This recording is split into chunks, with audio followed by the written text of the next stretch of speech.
Okay, great. Good morning, everybody. Let's go ahead and get started with our budget retreat. And thanks for everyone for taking time today to participate. And we're gonna get started with a presentation from John Hudson. John, thanks for being here. Thank you. Good morning, commissioners. I am pleased to be here with you today as we begin our efforts on the fiscal year 2024 budget. County departments have been hard at work preparing budget requests that will be submitted next month to our office. Today, we have several topics that are intended to inform you of how we are addressing your priorities in our current budget year, as well as plan for the coming budget year. In your packet, you have today's agenda, copies of today's presentations, a handout on strategic priority highlights, and information on the alternate workforce. We'll begin our discussion by looking at your fiscal year 2023 priorities and the efforts that have been undertaken thus far. Then Lillian Gopas and Mike Mace will bring you an update on community centers. Budget analyst Jay Shee will provide a financial outlook that sets the stage for a discussion of fiscal year 2024 priorities led by Rafael Baptista and Strategy and Innovation. We'll have time for any remaining questions and use today's feedback to inform our budget planning in advance of returning to you in the spring. So with that,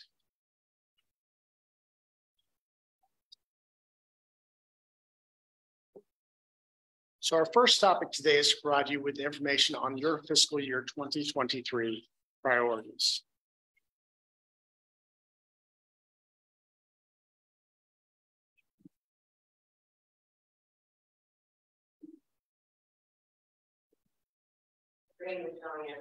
It's on.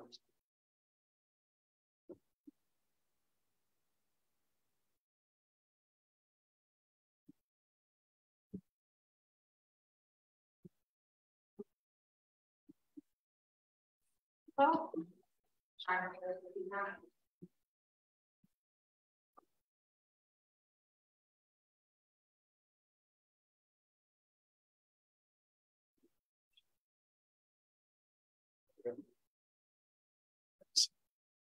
A year ago, you identified 5 priorities, which helped drive how funds were budgeted this fiscal year.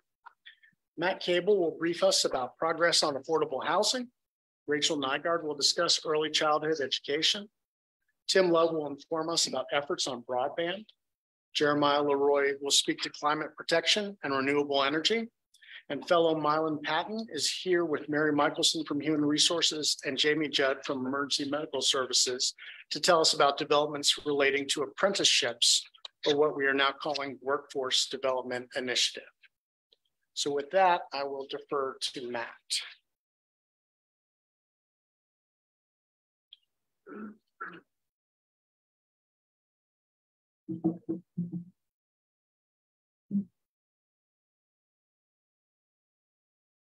Good morning, and thank you for the chance to provide an update on the affordable housing activities that have taken place thus far in FY23.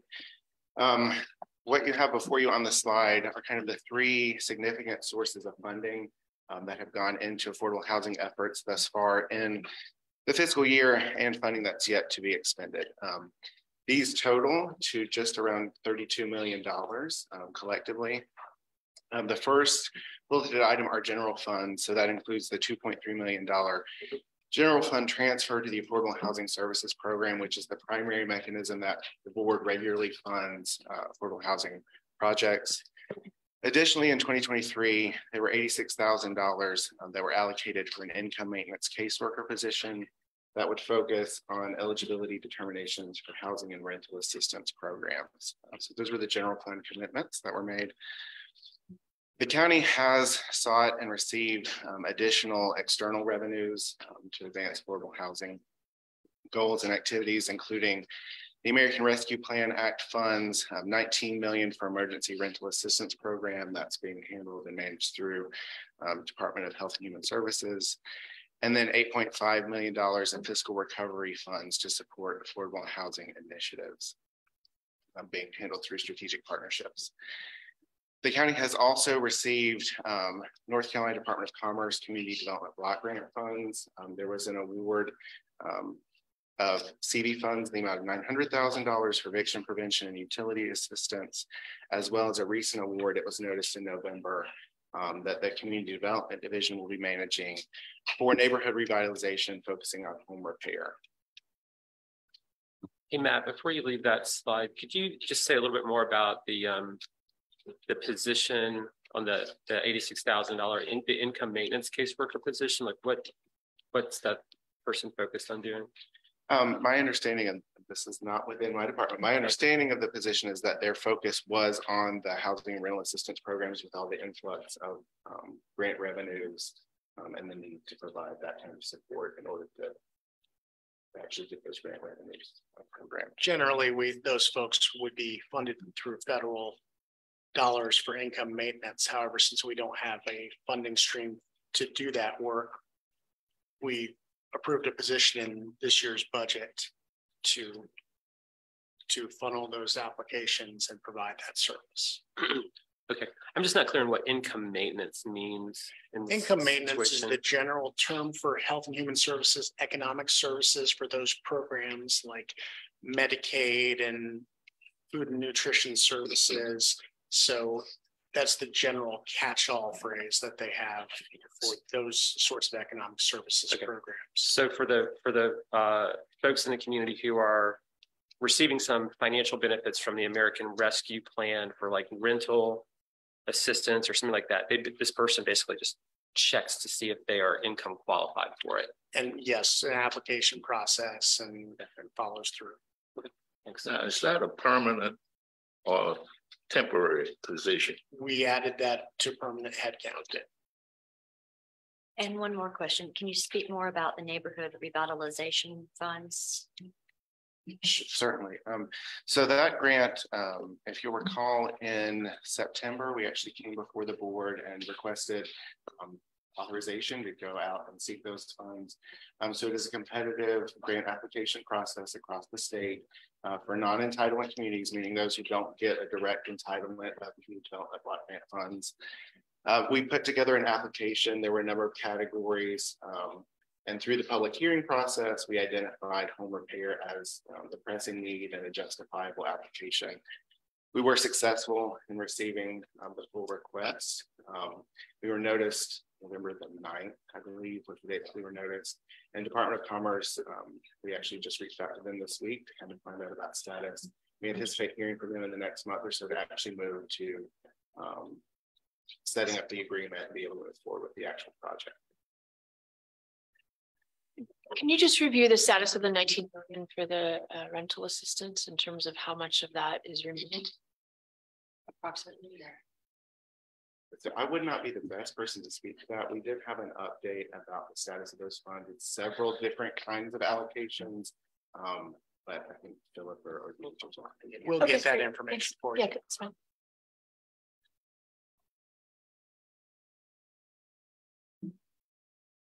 And so I'm looking at our outcomes. Again, the general fund dollars, we're looking at how the general fund has made impact in this area.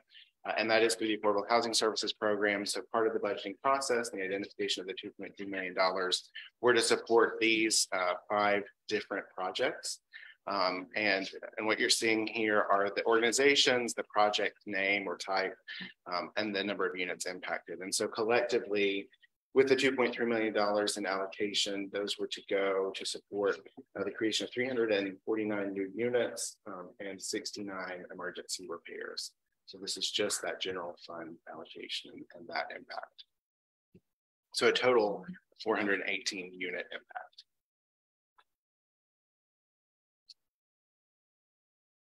Thank you, Mayor. Rachel is going to speak to us about early childhood education.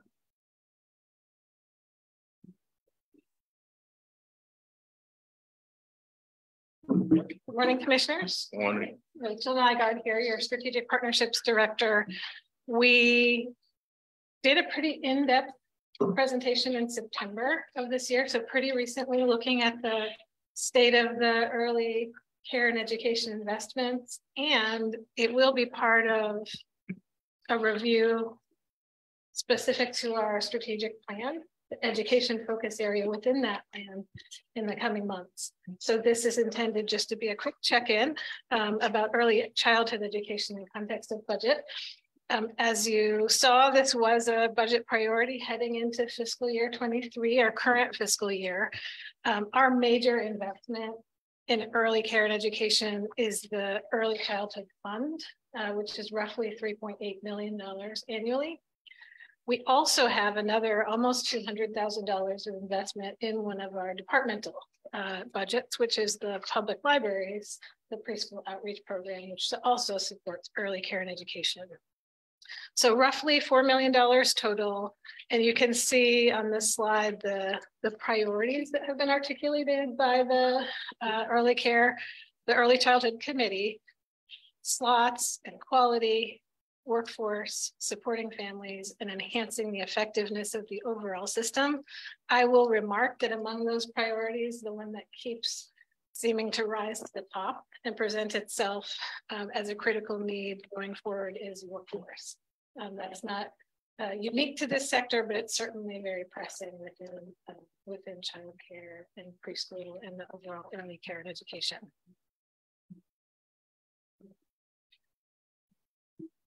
You'll remember that we also made a significant investment as a county in early childhood education through ARPA, through the American Rescue Plan Act, COVID Recovery Fund specifically within that, roughly $3.8 million to fund two projects. One is that two-year pilot to build capacity to expand NC Pre-K in Buncombe. That's led by Buncombe Partnership for Children. It launched in August and will carry through 2 years. And then also Verner was funded, Verner Center for Early Learning, doing an extended care project that is actually nearing closure and will wrap up in the next couple of months. So that was the information from a financial perspective. We also, of course, look at outcomes that we're looking to achieve. Creation of additional slots. This is since the Early Childhood Fund was first established, we've supported almost 400 new slots. You hear me say slot, that's sort of a seat or a place that a child could be enrolled. We look at goal attainment by grantees.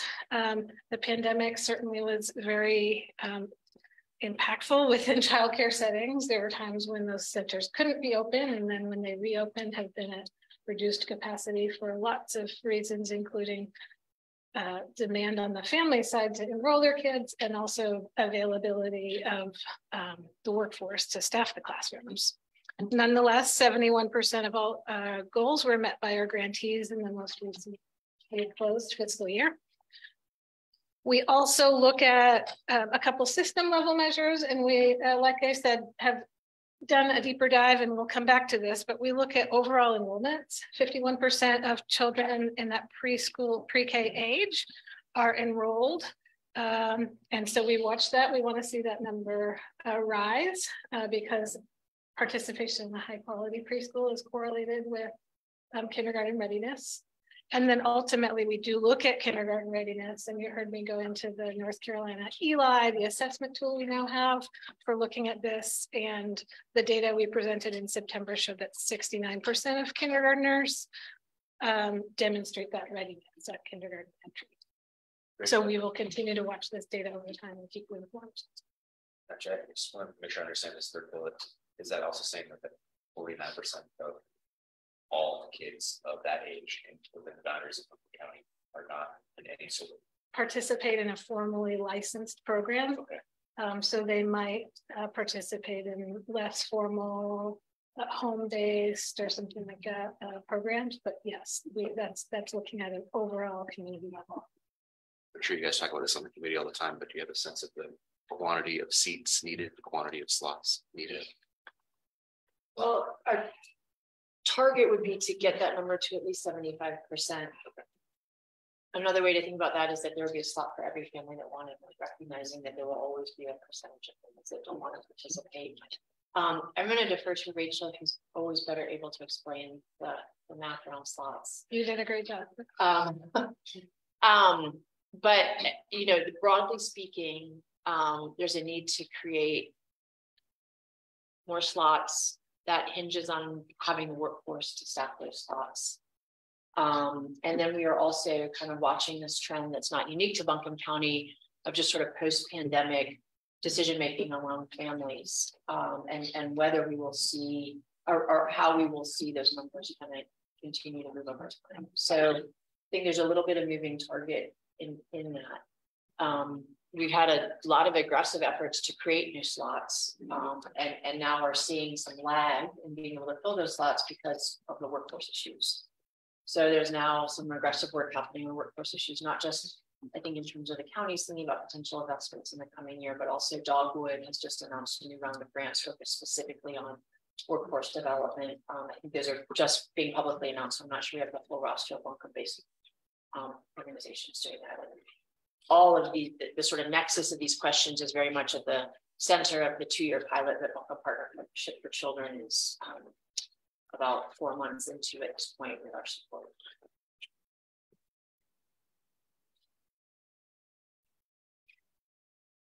Thank you.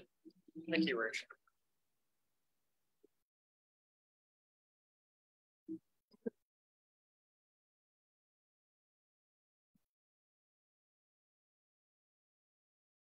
Welcome, Tim Love. Good morning, y'all. Morning. A quick update on broadband today. As you know, Commission has allocated a number of dollars towards broadband expansion through the American Rescue Plan dollars. That total amount is about $6.5 million, and we'll talk a little bit about both of those today. So first off, you know, the $6 million allocation for broadband expansion was centered on matching state grant programs. The primary program that folks think about is the GREAT Grant program, which has been around for a number of years. But however, with influx of dollars from the federal government, 2 new programs have been stood up, and those are called the CAB program and the Stopgap program. Both of those are new programs, so there's much to learn about those, but they have great matching requirements. And so we wanted to be prepared to match in those grant cycles as they rolled out. However, with the GREAT Grant program, which has been around, staff worked with our broadband community work group to get really prepared with providers. And as a result, we're able to develop 6 applications for GREAT Grant bids through that process. And so the table on the right kind of shows you what those individual proposals look like that were submitted to the state. And in total, if you know all of these projects were funded, we would see approximately 7,531 households served that are currently unserved today. However, as with many state and federal grant programs, things are complicated. The process created a system for appealing. And in that appeal process, a number of households were appealed by providers. And the reason I'm sharing this with you is so you can understand the obstacles that we face when trying to get people served in our community. So if we look at our table on the right as an example, AT&T number 1, the original proposal was for 2,325 households. That proposal was submitted to the state. Providers then responded with their protests. And you can see in that third column of the 2,300, 1,600 were considered ineligible based on a protest by a provider and ultimately the state. And so why are these households considered ineligible? It's more or less because a provider said we actually already provide service. And the question we would have for the state and anyone involved in this process is, well, how do you know? Did we take providers for their word on this type of activity? And more or less the answer is yes. So looking at this, you know, if we look at AT&T number 1 as an example, out of the original 2,300, 720 were left considered to be eligible households. That's a percent ineligible of about 69%. and then an estimated cost of $1.3 million to sort of roll that project out. So that's just one example of where we have been working to try to get served households, but facing obstacles at the state level. You can see those proposals there. There's 6 of them. Each of these, we worked with providers to make sure that they were geographically dispersed, but also to reduce redundancy. So it was very important for us to make sure that we're not just sending all providers to the same location, because that would be a great reason not to fund all of our applications. So with that said, back to the Great Grant Cycle, we saw protests of about 4,000 households. That said, the county is guaranteed to have one Great Grant Award, and I'll talk about that on the next slide, and we'll talk about the potential as we move forward. Additionally, Commission also allocated $450K towards the Connecting All Communities grant, which was an ARPA-funded allocation with the Land of Sky Regional Council. That work continues to move forward, and in particular includes a focus on the Housing Authority of Asheville and increasing access for those that are in that housing. And at this point, that work continues. 250 households have been served. And so we're really excited about that work to kind of move the needle on multiple fronts, because we can't just rely on state grants, obviously, in that process, as you can see on the slide.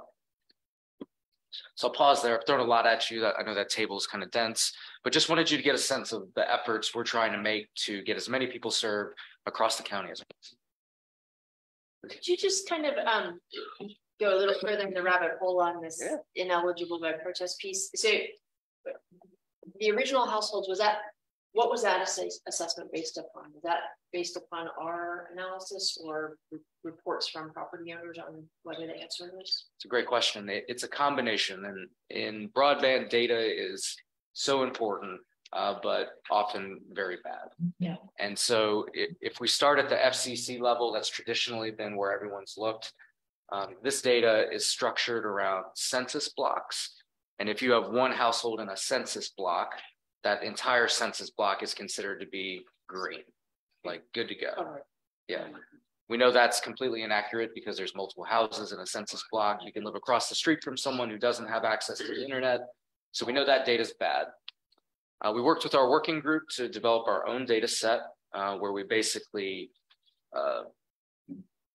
drove addresses into a website of a local provider to see which households literally could be served. Like we would take your address and say, can I get access at this website, and created a map to show where we have access. And so that's kind of our truth.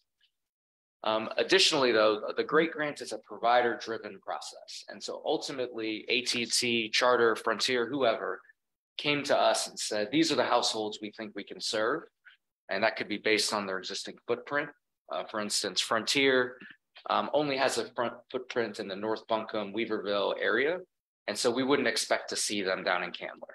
It just doesn't make sense to run those lines. Additionally, we pushed providers to go in directions where we saw gaps. So it's great that you don't have infrastructure in Turkey Creek, but we really need you to, because those folks have no connection. In terms of how that protest process works, all applications were posted on the state's website and left there for about a month.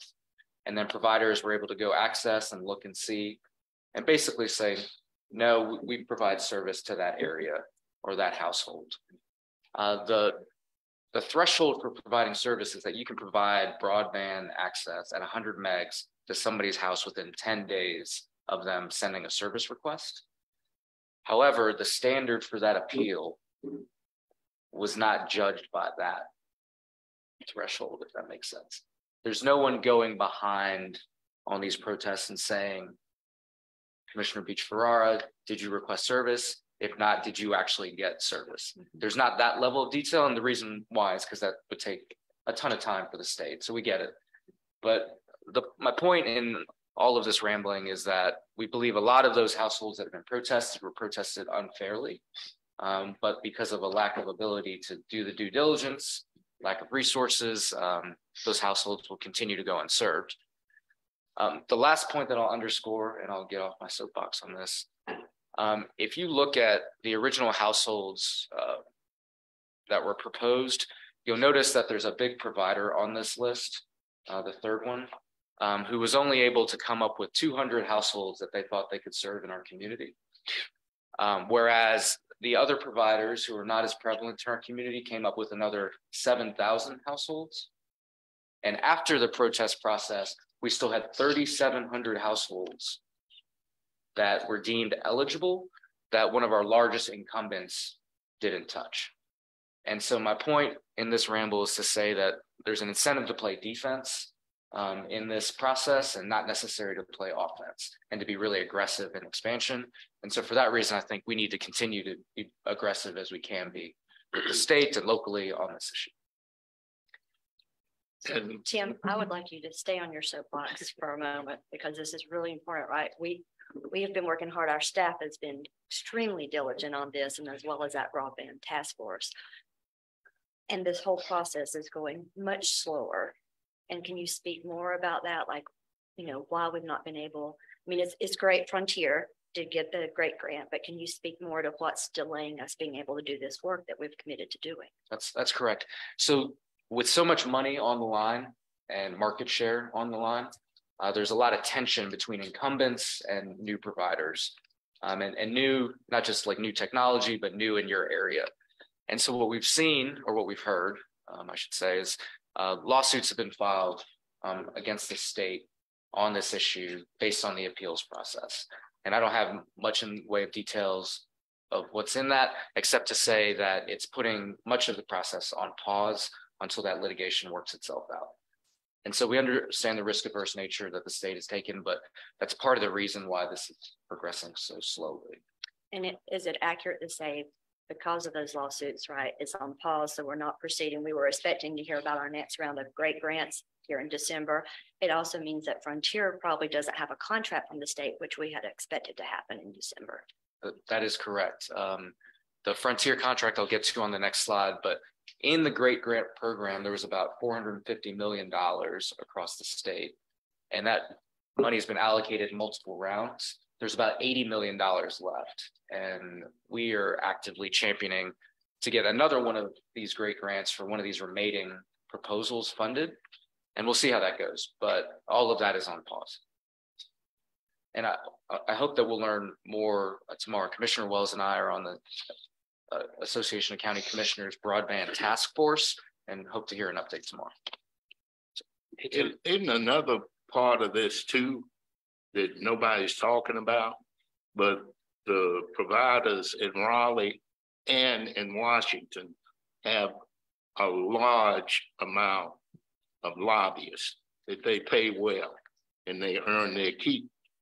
That's a big part of it. I have nothing to add to that. Okay. That's all. That's the bottom line. Hey, Tim, so in the areas that got protested and dropped out, does it tend to be like a whole street would be like, okay, we actually do have lines here. So like that street gets dropped out, or like we don't need an extension of that area. We've got infrastructure there. As opposed to like they wouldn't say like that.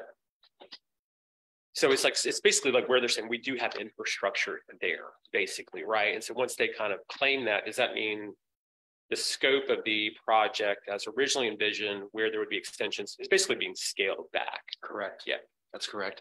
And to add a little more context to that. So in some ways, the cost of the project would also be scaled back too, right? Exactly. I mean, we're not saying we like all this, but that is part of it. Is there's areas that don't need new infrastructure, that or will not get it at least. That's right. Well, yeah. But wait, to be clear though, it doesn't mean that there's actually already infrastructure there. They're saying that they could provide it. They're not, because when these people call, they're telling them it'll cost you $20,000, $30,000 for us to bring it to your house when they call, but they're still protesting it and saying we could bring it there. It doesn't mean that they actually have the infrastructure already there. So I'm sure talk about this all day, but yeah, is there a short version for like why it seems like these companies would want taxpayers to throw a bunch of money at building lines out into these areas? This is they get more customers, right? So I'm a little confused about why they would be fighting They don't want competition.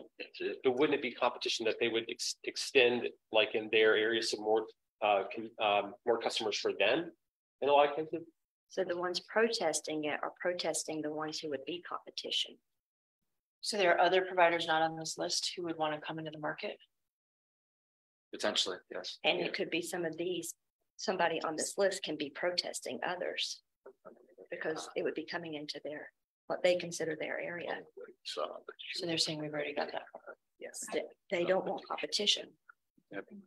And one of the issues we find, and I know I'm taking way too much time on this, but if you think about, if you live in a rural area and you live on a mile-long road, what we found in a lot of cases is that maybe we have fiber on 3/4 of the mile, but that last quarter mile doesn't have any fiber, and there's not enough households there to justify that capital expense. Maybe it's only 10 households or something. So we have a lot of pockets of that where that's one of the primary issues we face. So.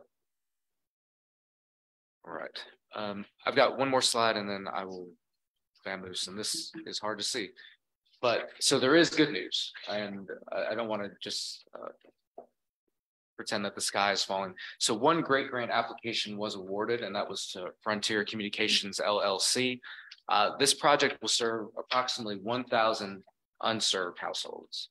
And the region here, those yellow dots represent households. I apologize, it's difficult to see. But think of this as sort of North Buncombe, Weaverville, starting at Woodfin all the way up to the county line, and then heading east into the Ox Creek, Reams Creek area. And so this is a really exciting project. Frontier, candidly, will tell you they do not have a great reputation in our community because they've traditionally been a DSL provider. And if you've not had DSL in a long time, that's about 1 megabyte per second, which means you're not streaming this, you're not sending emails, you're not really doing anything. The reason it's advantageous to work with Frontier is because they already have infrastructure, even though it's slow infrastructure, including the rights of way and easements, so that they can quickly lay fiber, hang fiber on telephone poles, things like that. So a really exciting project. Minimum speed will be 100 megabytes per second, which is great. And that's the same level of service that they'll provide to folks that qualify for the Affordable Connectivity Program, which is a federally subsidized program that's means-based to provide high cost or high quality internet services to those that can't afford it. And it will go up to 2 gigabits, right? Correct. Yeah, correct. That grant from the state is $3.3 million, which we matched against Commissioner ARPA dollars. And we're waiting to sign that contract, and we'll move forward. Thank you.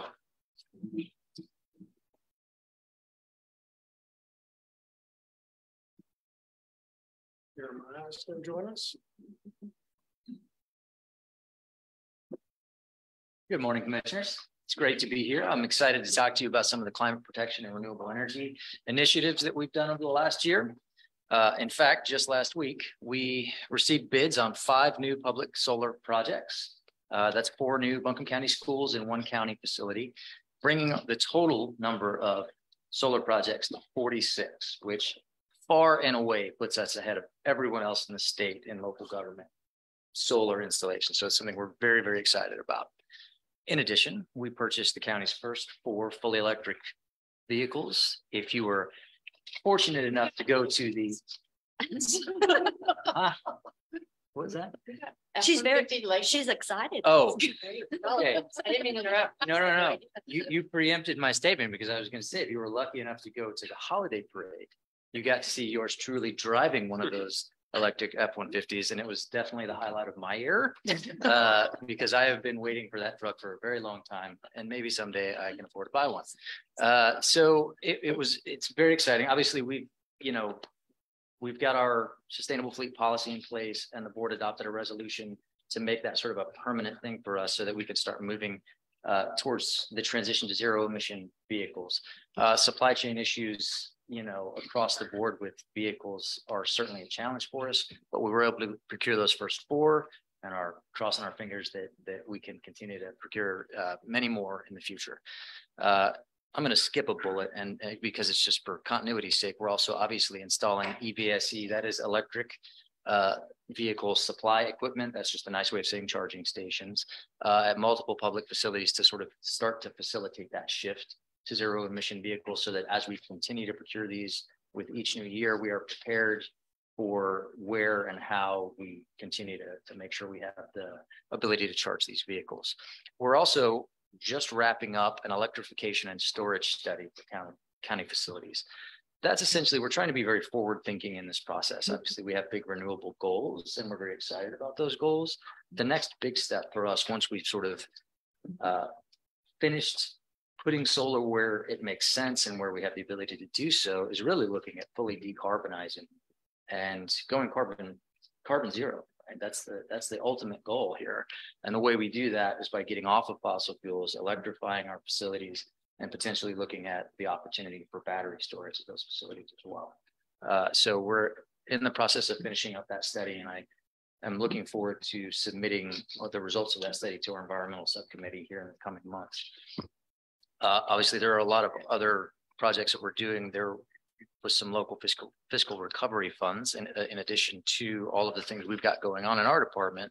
That went to our partners, some of our folks who do our low-income weatherization programs and things of that nature.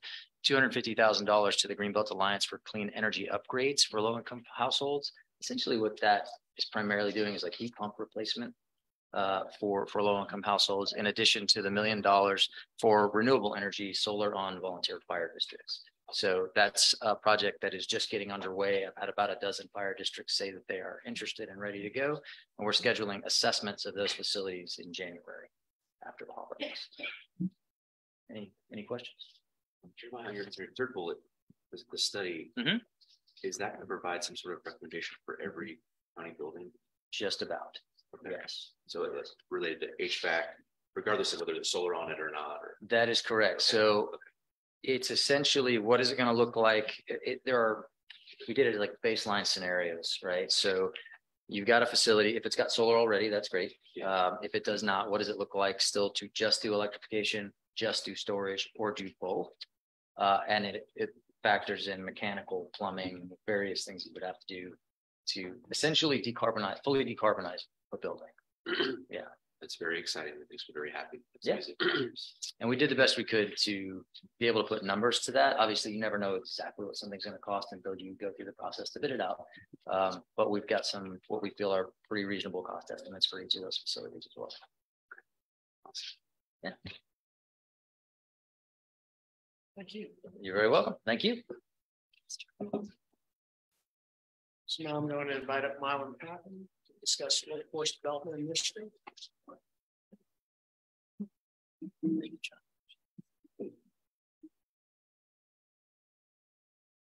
Good morning, Commissioners and Administration. Good morning. So I'm going to begin by discussing the problem, purpose, and connection to the strategic plan and racial equity action plan. Jamie Judd from Emergency Medical Services will then recap the intent of the apprenticeship program, some of the key highlights of their ongoing work and where they see growth in the future. And then finally, Mary Michelson from Human Resources will discuss the key considerations from HR's perspective, particularly on policy and procedure, as well as connecting with external partners. I will then close talking about next steps and opening up for discussion. So to take a look at the problem. So we see the eligible workforce choosing higher paying, less workload jobs in the private sector. And that, coupled with the increased capacity requirements for many key departments and lines of work, is creating strain on current employees, particularly in the public sector, to accommodate needs while at the same time achieving growth. So this initiative on workforce development, we're looking to provide a pipeline to employment opportunities, increase labor capacity and alleviate demand pressures, increase connection to government institutions, broaden the diversity and inclusion of our public institutions, whether it be along race, gender, socioeconomic class, geography, and then learning while you earn, which will be the outward sell of this initiative. So there are many links to both the strategic plan, which you passed, and the racial equity action plan. I'll just briefly discuss them. You see the 2025 goal of the educated and capable community, and that benchmark is improving college and career readiness. You see the goal of vibrant economy through the benchmark of increasing median household income. There's also a link to the foundational focus areas of equity, operational excellence, and resources. But with time in mind, I just want to briefly mention the connection to the Racial Equity Action Plan, wherein there's a quality of life strategy of enhancing equitable economic drivers and collaborating with our, stakeholders. So I just wanted to briefly touch on that before I pass it over to Jamie to discuss his work. So in emergency medical services, we've been talking about apprenticeships for over a year now and trying to figure out how to develop this. It was the workforce issues that we're seeing in emergency services and healthcare in general, and creating that pipeline. We have developed a program, a concept we're getting ready to launch of how do we take somebody who's it was in a paramedic program, going through their education process, have gotten them credentialed as an EMT, and begin working them in the field, doing their job sooner, as opposed to waiting until later at the end of their education or the middle of that when they get their advanced EMT. And so we've kind of developed a concept of building around how AB Tech's program works. That's our major partner for new grads. Is when they enter their second semester, as they've just gotten their EMT, is offering them opportunities in this apprenticeship, which is a paid program. So it's a earn while you learn type. Bring them in as EMTs, start acclimating them to the EMS world, how to do the job, how to drive, how to use the equipment, and guaranteeing them working hours. So even if they're not put one-on-one with another paramedic, they're riding third person to get that experience. And so instead of them having to work in a coffee shop to make ends meet, we're guaranteed them a minimal number of hours a week to be able to gain that experience with that. As they advance through their education, they also have the opportunities to advance their credentialing. And so if they enter they get their EMT in January, they would enter the apprenticeship in February and March, depending on the interview and hiring cycles. And then in October of that year, through their education process, they'd be able to advance their credential to advanced EMT. At that time, we would also advance them with us. They would go through the award boards with our medical director, be able to expand their scope of practice inside the service. There's as a part of our career ladder, there's also a pay increase that goes along with that. And then we're able to work them more in a more advanced level, gaining more experience towards working towards their paramedic. With the goal is that following May, they would graduate from their program, test for their paramedic, then they would be set up to move into a permanent position, having over a year's worth of experience with us already. So you're looking from entry to fully functioning paramedic into that program, about a 15-month process through AB Tech's program. That's the model that we used kind of to develop this, because that's the program we work with the most often. Depending on the program, so other community colleges such as Mayland, Blue Ridge Community College, they do similar programs, and we'd be able to work around that program also and bring them in the same concepts. So it's not just AB Tech students. We're opening this to anybody who's currently working towards a paramedic would be able to qualify and apply for these positions that we're creating. We're happy to say we actually have onboarded or in the process of onboarding our first group. As of yesterday, they NEO'd with HR yesterday. They're currently doing their departmental onboarding today for our first 3 students. These are second-year students. AB Techs are actually coming in as advanced EMTs already. And so we're able to bring them straight into that level. And then we have 2 more in the pipeline to start after the first of the year to have our first 5 in that first cohort. And then as the college year starts back up in January, we'll start recruiting for our next 5 will be the true EMTs who will start at the beginning of that program to start that 15-month process for that. So we have made, it's been a little while to get that up and going. The good thing is because we've been finding new employees to fill our full-time positions. So we've been focusing on that. And then we're able to shift and bring these apprentices on and start that pipeline process for us now. And so that seems to be going well. And the ones I talked with them this morning before coming here, they're very excited about getting this going and looking for those opportunities to grow and begin working in the field as advanced EMTs and EMTs going forward. So we've got the first 4, actually make the 5th offer today. When I get back to the office to get our 5th one. Our plan is to keep 10 in the pipeline at all times. And so that natural attrition that will happen as they graduate out in May, then we're looking for the next 5 to start bringing in and keep 10 in that pipeline. So we're kind of growing our own paramedics instead of having to go out and pick them off somebody else's tree and bring them in to us for that. So in addition to the apprentice program, we're also looking for other opportunities. How do we get more people interested into the field? How do we increase our recruiting to bring people into the EMS field, also to bring them into the area to work for us? We're looking at community outreach. How do we get the interest in the field, getting into community centers, into schools, into starting just the touch a truck type concept in the elementary schools, career days in middle schools, career education in the high schools, as we're getting things back up and things are opening up to get back into those programs, and we're making those connections back into our high schools. We've been able to get into 3 high schools already. We're working to get into all the high schools in the county is our goal. The HOSA programs have been kind of the natural pathways. But we're also trying to get into career days and things like that, just to show what EMS does, get that interest early, show those pathways of how to obtain your EMT, how to get to a paramedic, so that people can kind of plan that career process in high school, as opposed to figuring it out once they get into a college setting, or they figure out they get into a fire department type setting and realize that they want the medical side more than the fire side. And now they're a couple of years behind in potentially getting their credentialing through EMS. We're also looking at how do we get more into our community centers. So how do we get that base education and making the community understand what EMS does? Looking at opportunities. How do we teach things like CPR, stop the bleed, in our community centers, engage with them, find those adult learners who may be interested in EMS. And so we're looking at utilizing our community health workers with our community paramedic team, and to start those relationships, build that model. How do we engage in the community centers throughout the county to get that interest in EMS and show that as a potential career path for somebody who may be looking at something different. And we get a lot of employees who done one career and then shifted over to EMS as a second career. And so those may be opportunities for us to grow into the future. With the colleges, we're getting back out and recruiting into our colleges. We have internships with 5 colleges right now who come to us to write clinicals as part of their education process.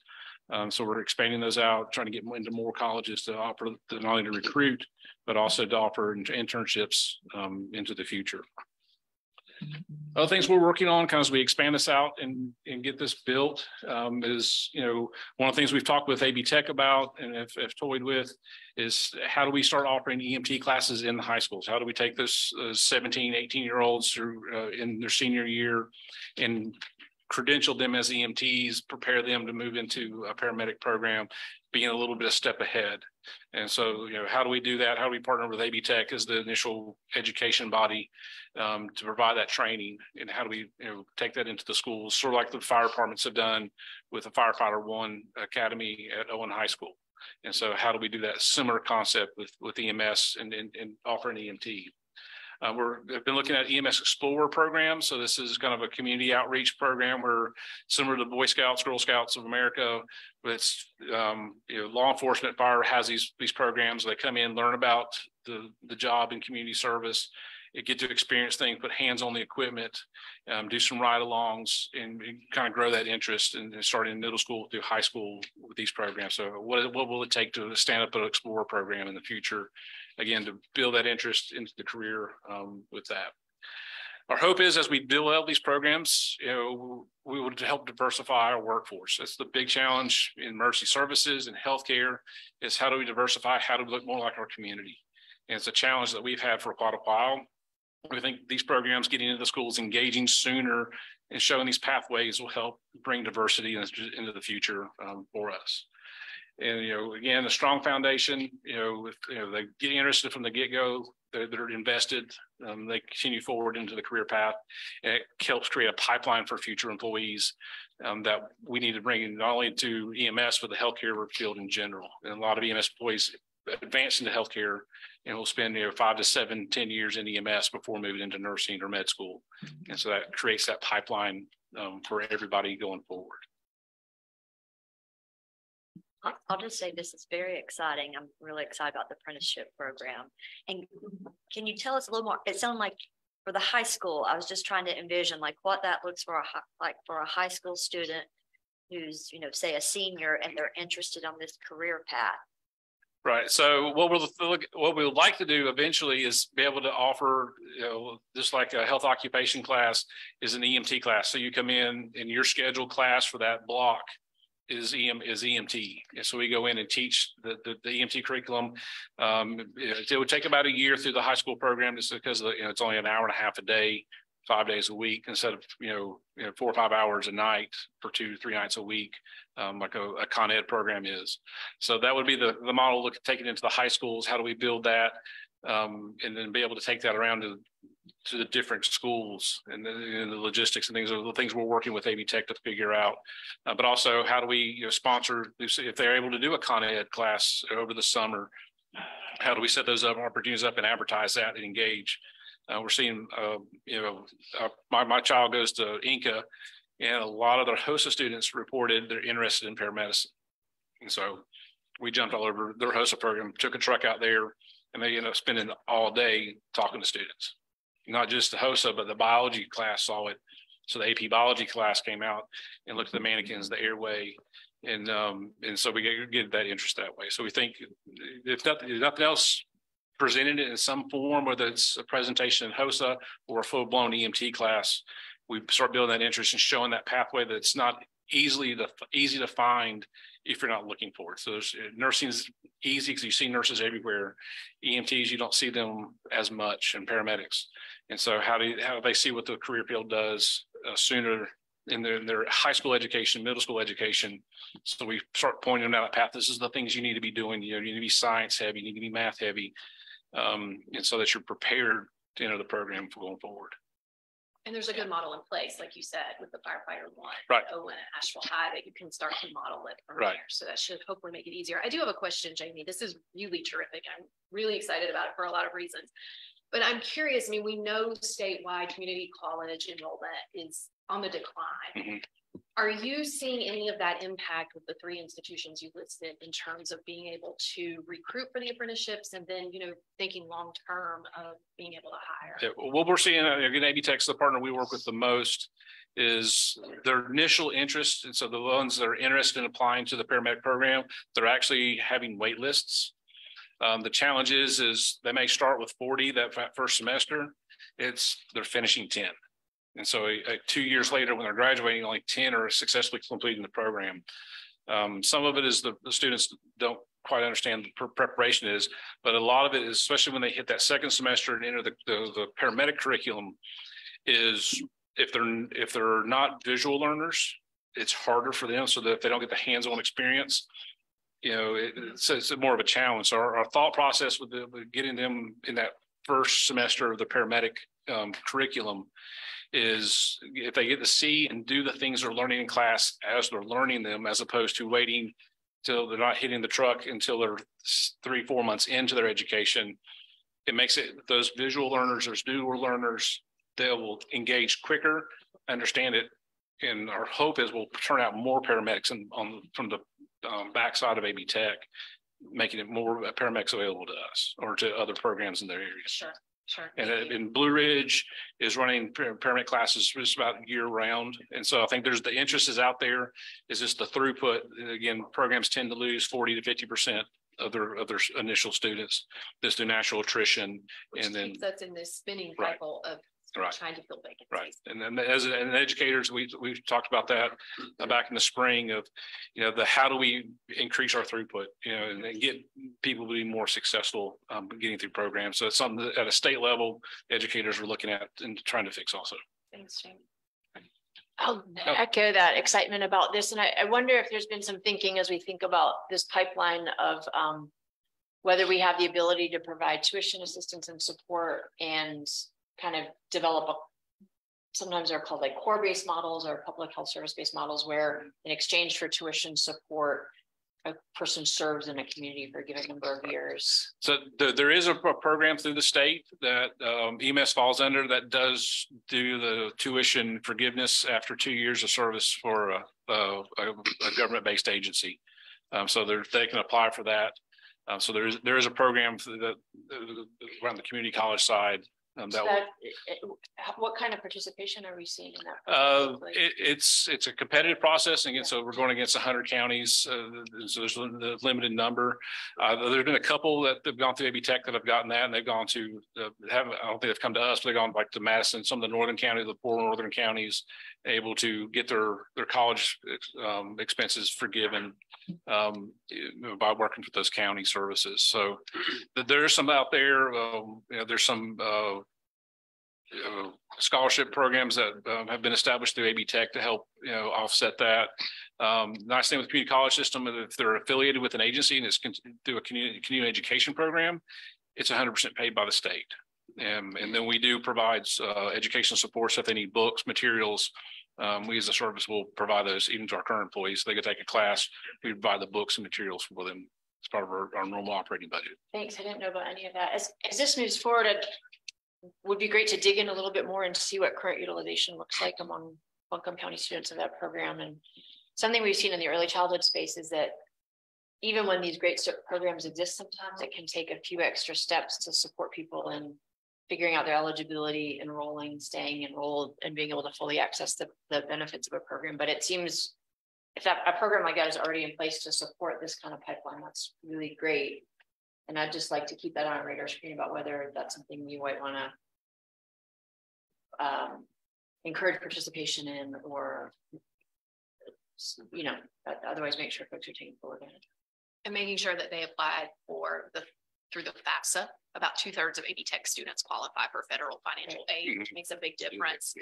But getting them to apply is a huge component of that. One of the exciting things though about the high school programs is for the high school students that are enrolled in those, the courses are free to them. And then there's mechanisms that step in through AB Tech to cover the books and uniforms and that kind of thing for high school students. So it takes a financial onus off of those students to get some of those courses knocked out in high school as well. Yep. So how successful are we being in increasing diversity in this program? So again, we're just now launching this right now. And so again, the challenge is we don't see a lot of the underrepresented communities coming into this field in general. And so we've talked with Wake County about, they've been working on this for 10+ years, and it's engaging sooner, so middle school, high school age, to get them interested in the field, to show them those pathways and set them up to enter those. And those are the things that the next steps we need to start developing is how do we get into the schools and develop that interest, and then build that so they're moving towards us or to other emergency services fields, and help increase that diversity. Okay.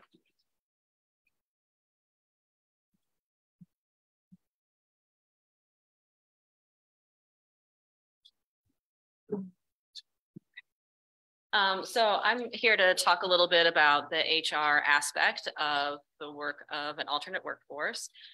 In your packet, there's some expanded information that touches on other areas of alternate workforce. We're highlighting the apprenticeship aspect of it today because that's tied to the strategic priorities, but there is more detail about other types of alternate workforce in your packets.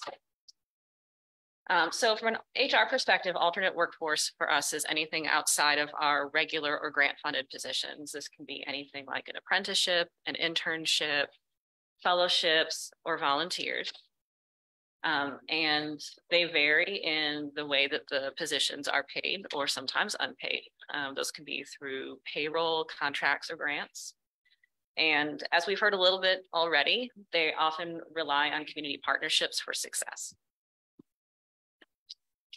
And so our goal is to create a policy and procedure for an alternate workforce. We have some consistency from a staffing perspective, and so we ensure that all county departments are aware of the opportunities that might exist for their own department to support this type of workforce.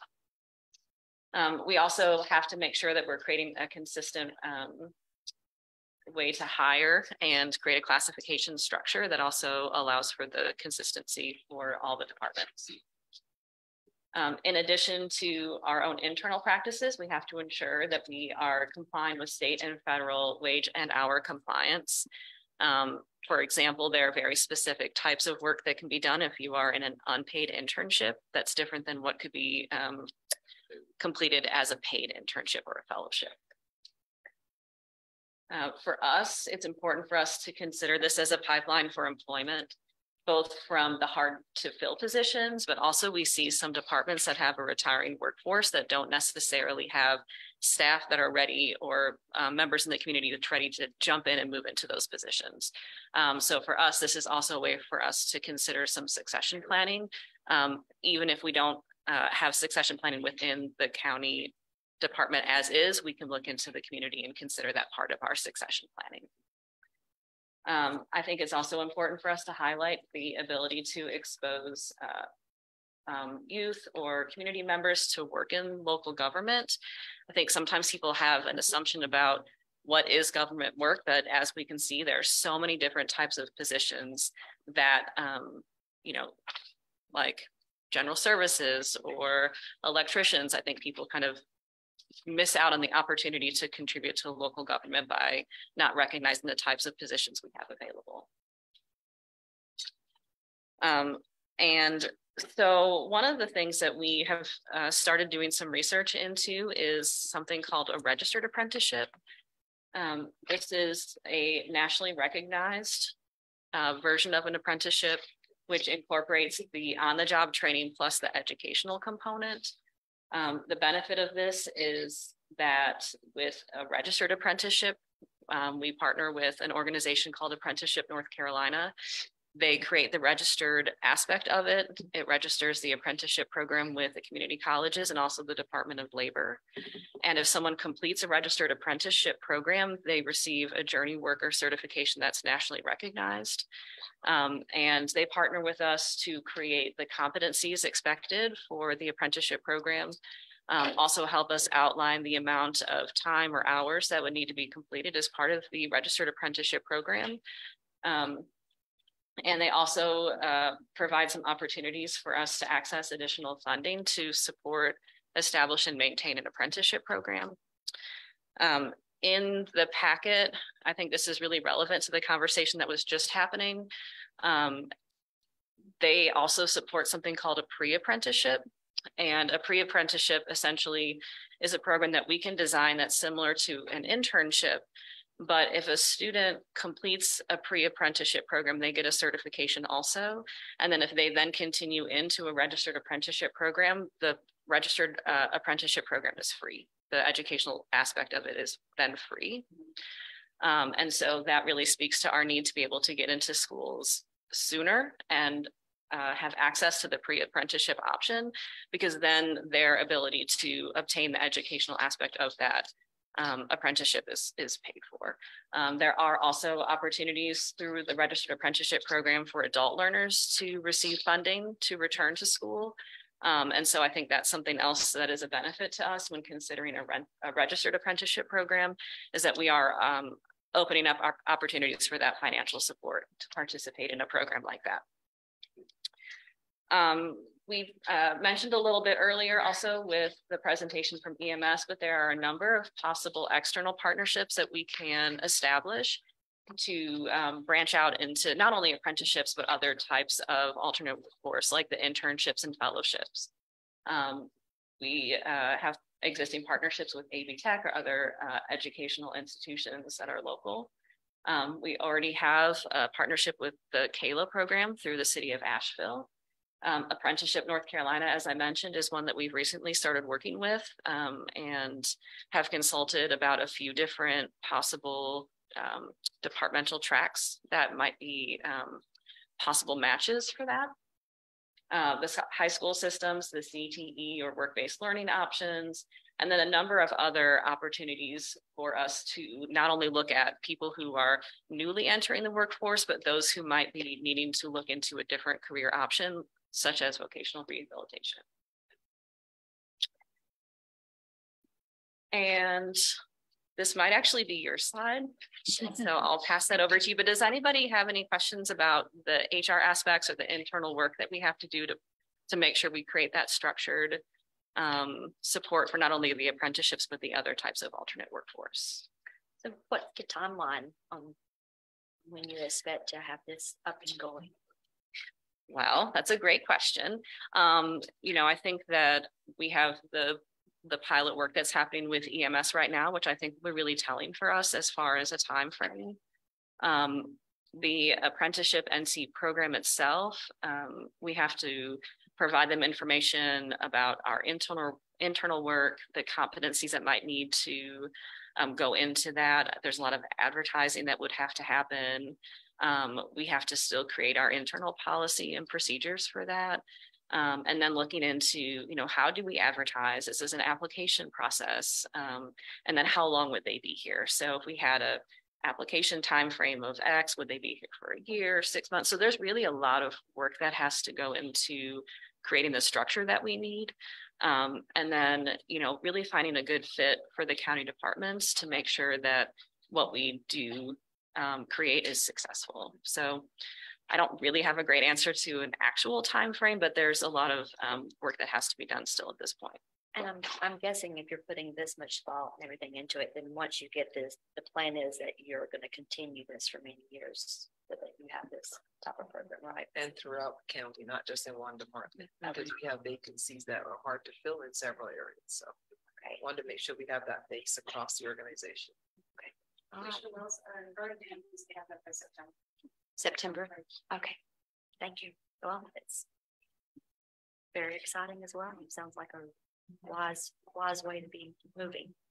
I think it's a great way to look at internally growing employees and meeting the needs within the county. And I really appreciate the thoroughness that you all are putting into looking at this and knowing that in order to get it right, it takes time, and that we do have I'll call it a pilot with EMS to look at so that we can learn from, so that we can get this right. I think that attention to detail and thoroughness is going to be really key.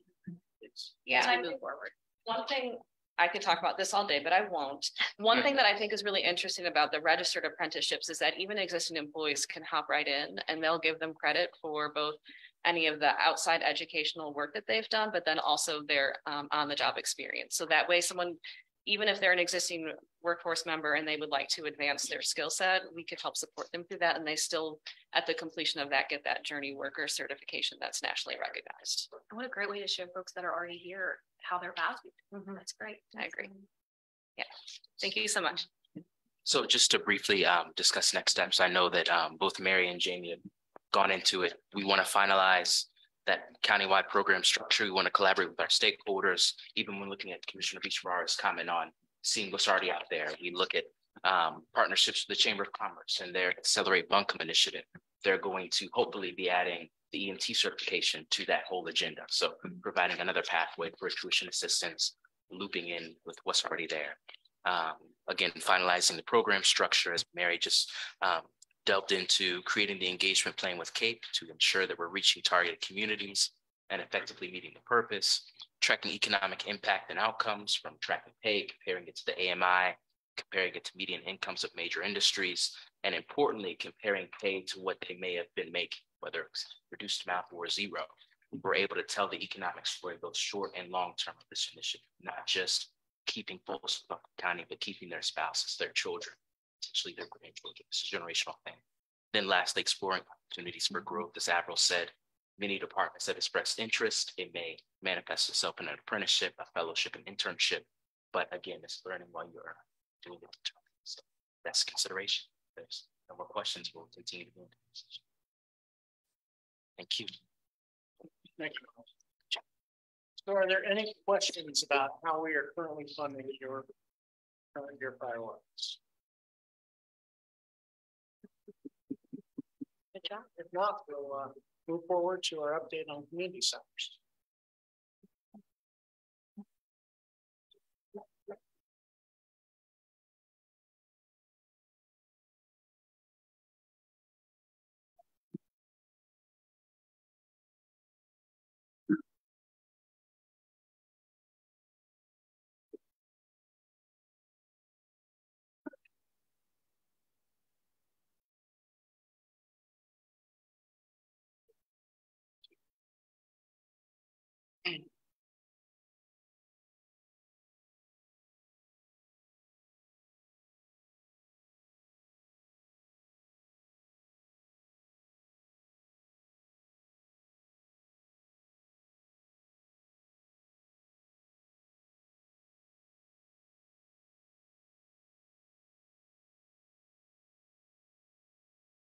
Sorry, I'm pulling double duty here.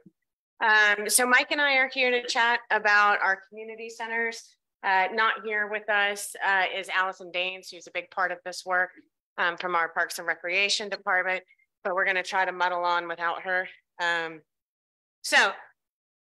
we'll chat about today, we've got a little background information, our assessment process and the investments that we've made so far, the current collaborations that we have in place, our outreach and engagement planning, and then any questions you have and next steps. So as you probably remember, about a year ago today, we chatted about community centers at the last year's budget retreat. What you have there in front of you, which is very hard to see in this room, is the map of the locations of our community centers. The one on the far left in Sandy Mush is the Sandy Mush Community Center. Down on the bottom right, where there's a little walking person, that is the Bent Creek Community Park. We will refer to it as a community park for these purposes, but of course we have multiple other parks in our portfolio outside of this one. Moving northeast there in Weaverville, that is the Beach Community Center. The Bent Creek location does not have any formal structure to it. There's a shelter, but no actual building. The Beach location has a structure, has a building, but it does not have HVAC. So we do have some limitations at that location. And then the furthest one in the northeast over there in Barnardsville is our Big Ivy Community Center. So we have several funding opportunities for our community centers. Certainly we have our county-owned facilities that we just talked about. They are all eligible for grants for competitive recreation or competitive grants, recreation, programming, operation needs. Our Buncombe County budget is for the facility repairs and improvements. We'll continue to evaluate that facility health and figure out what that ongoing maintenance and repair looks like. Mike can't wait to talk about that. We also have our privately owned facilities. They also are eligible for those competitive grant processes to get those grant awards. Same thing, recreation program operation needs. Regardless of whether they are public or private, we will still work to create an engagement plan and annual calendar to further partner with all those community centers and extend to underserved and rural areas. Can you speak to the engagement plan and annual calendar a little bit? Yes. Would you like me to talk about it now? We have a slide a little bit later. We can talk about it. Okay.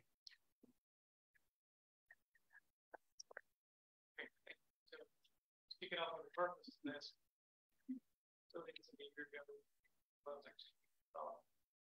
evaluation for safety issues and life safety issues with these use a cross-functional team, including their partner, ourselves. Fire marshals also help us. Of course, we have a 5-year maintenance plan I'm going to show you in just a few minutes. Also, for the FY23 concerns that we found with life safety issues, address those. Our current operational budget.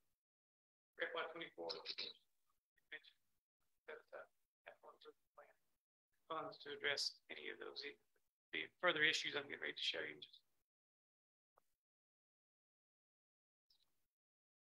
So it does align with their community focused resident well-being to expand and maintain recreational assets. This is a quick look at the 5-year plan. We'll go into detail for each one of these line items as we move forward to each one of these locations. Give you a pictorial view of our Bent Creek Community Center.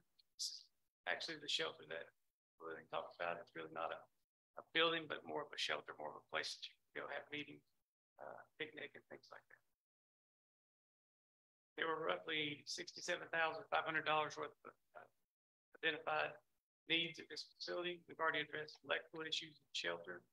We removed about 10 trees that were leaning on residents' property from our property. We also purchased new basketball goals. We're getting ready to get quotes on doing the resurfacing of the playgrounds and the basketball court. And then you'll see as the last item, which is $45,000, we're going to ask for that money to repay their parking lot area, our FY24 capital improvement plan. This is a pictorial view of our Beach Community Center, built of course in 1960, 5,000 square foot building. We identified $93,000 worth of improvements that are needed over the next 5 years. We have addressed those likely issues that with the building exit and egress, issues with door locks, vetted fire extinguishers, and we also did a fire marshal inspection back on 11/22. Of course, we've repaired, and we also continued working on their ramp at their front entrance. And we also addressed some electrical issues that were identified at that location. This is the one with no HVAC. That's correct. That's not on the list. Yes, it's on the list for improvement. It is. Yeah, it'll be up there in FY 23 or 24. Okay, I just didn't see it in the bullet points, but it's in that FY 23 number. We haven't identified that we would replace it yet. We've been working with that community center. One of the issues is, do they actually have the funding to pay for the electricity for the HVAC system? So it's not like we go in and just install this thing. We are working with those communities. Okay, but it's not a replacement. It would be an installation for the first time. Yeah. So how, can you speak some, I don't know how active this one is. I know that they do, I think, a 4th of July. Do you know how active, are they renting it out, or what else is going on there? They do rent it out. They do, I know during COVID, they had an issue with raising money for the rents, but they do have wedding venues, things like that. They're very particular. They're very, they don't really want our involvement, so to speak. I mean, they're kind of like, they want to stand alone. And they've asked us, hey, you buy paint, we'll paint, things like that. Okay. Very independent. Yeah, you know, so without spending too much time on it, I'm just kind of curious. Like, I don't know that. Like, how is this a county-owned facility? Did each of these facilities, did the county build this facility, or was it donated to the county, or like? Because it sounds like it's not something that we have a lot of direct role over what's going on here, but we own it. So what's the story there? Staff doesn't know how we came into ownership of it. But that's one thing we can research. I'm looking at staff and they're like, we don't know. So we would research and bring that back to you. Okay. I mean, I think it's relevant because obviously it's like we own it, but it doesn't sound like it's something that, like most things that we own, like, you know, like a county program, but this is technically owned by the county, but not functionally operated by the county. So just understanding that background would be helpful. Right, because like, you know, you think we have a county building that doesn't have an HVAC system, like obviously we got to do something there, but in a way it's really not a county operated facility. The way that when I dug into these facilities, they're run by lease agreements. And so during those lease agreements, they were responsible for everything for the building. So I think that's how it's been ran all these years. And the entity leasing this is a nonprofit or a? They approve me, no. You're looking. Lynn Pegg in the back. Lynn, do you have any information on the ownership or what they do at that facility?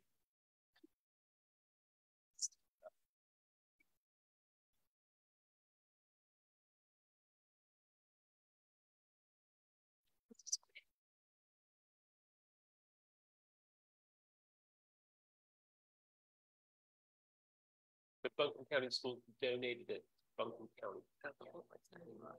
Because they didn't need it for educational purposes. But thought, you know, someone needs to take care of it. We don't want to take care of it. It's just, I do know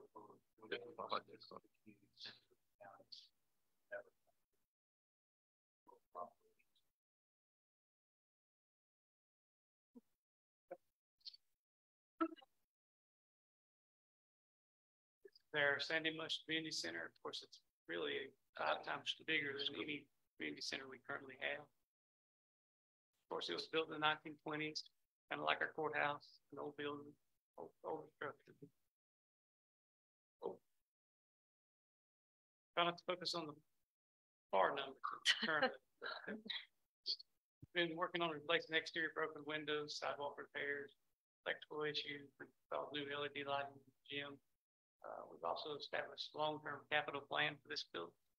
And we've also made a structural repair during an opening in our cold room area.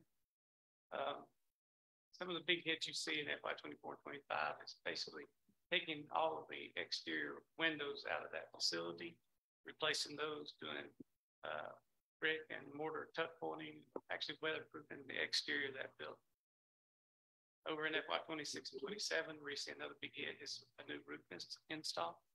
And then the FY 27, 28 is if you actually want to redo the third floor of this facility, and I'll show you here on the slide a picture of it.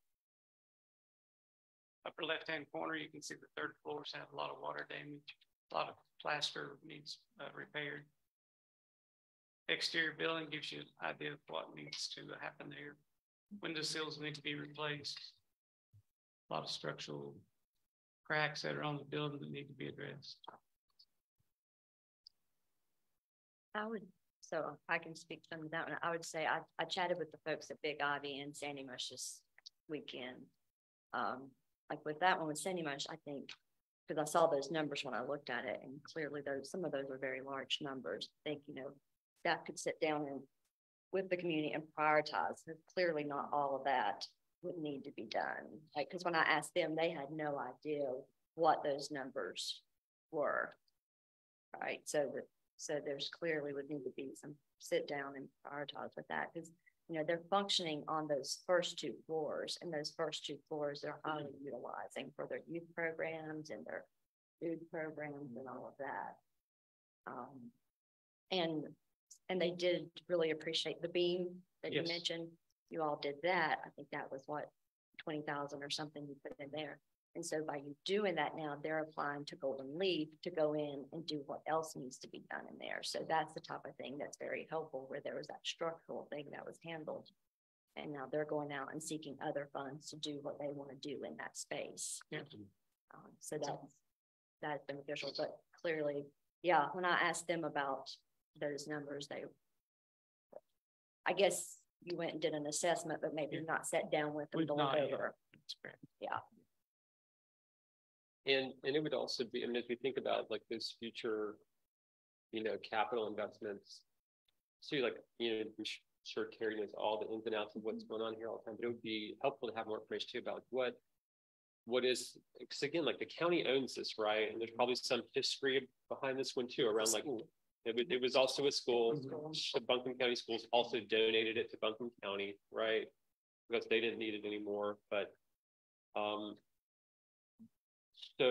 just what the different programming and things like that are, because obviously there's value. Obviously you don't want to see the building, you want to see it maintained, but those are really big numbers, right? So obviously we would have to think hard about like, it's the level of public activity, what's warranted in terms of making sure you don't have water damage and stuff like that, versus like spending millions of dollars. So we'd obviously want to dig into all that before making those decisions, just like any capital project, right? Yeah, I mean, I think that's why I was asking what was the activity at Beach. Like I know Big Ivy and Sandy Mush, they're running multiple programs, right? So there's things being done. Clearly a roof, right? Right. You've got to do something like that when that time comes, because then that, keeps everything. Okay. I would question, because I'm pretty sure they put new windows in, so I was surprised when you mentioned windows, because I think they're original to the building. I think they replaced the windows. I'll have to double check. I thought they'd replaced the windows. They got a grant and done that recently. Yeah, there's several. The exterior you can't really see this good, but there's rebar showing in window sill areas that need to be repaired and replaced. And at that time, we would pull those out and put new ones in. Put like a vinyl type window so that you wouldn't have to paint it in the future and things like that. Mike, correct me if I'm wrong, but my understanding is when you do these assessments, like these are the things that have to be done to keep as is. These aren't just nice to have facility upgrades. This has to be done. That's correct. The third floor renovation could be something that if they don't want to use the third floor, we just go up there and clean it up. If you do want to use the third floor, what happens is when you start investing money, 20% of what you invest, let's say you put $3 million into the building, 600,000 of it would have to go towards ADA improvements because it's built in 1927. Therefore, it doesn't meet any of our code requirements. The stairwells would have to be replaced. Their balconies.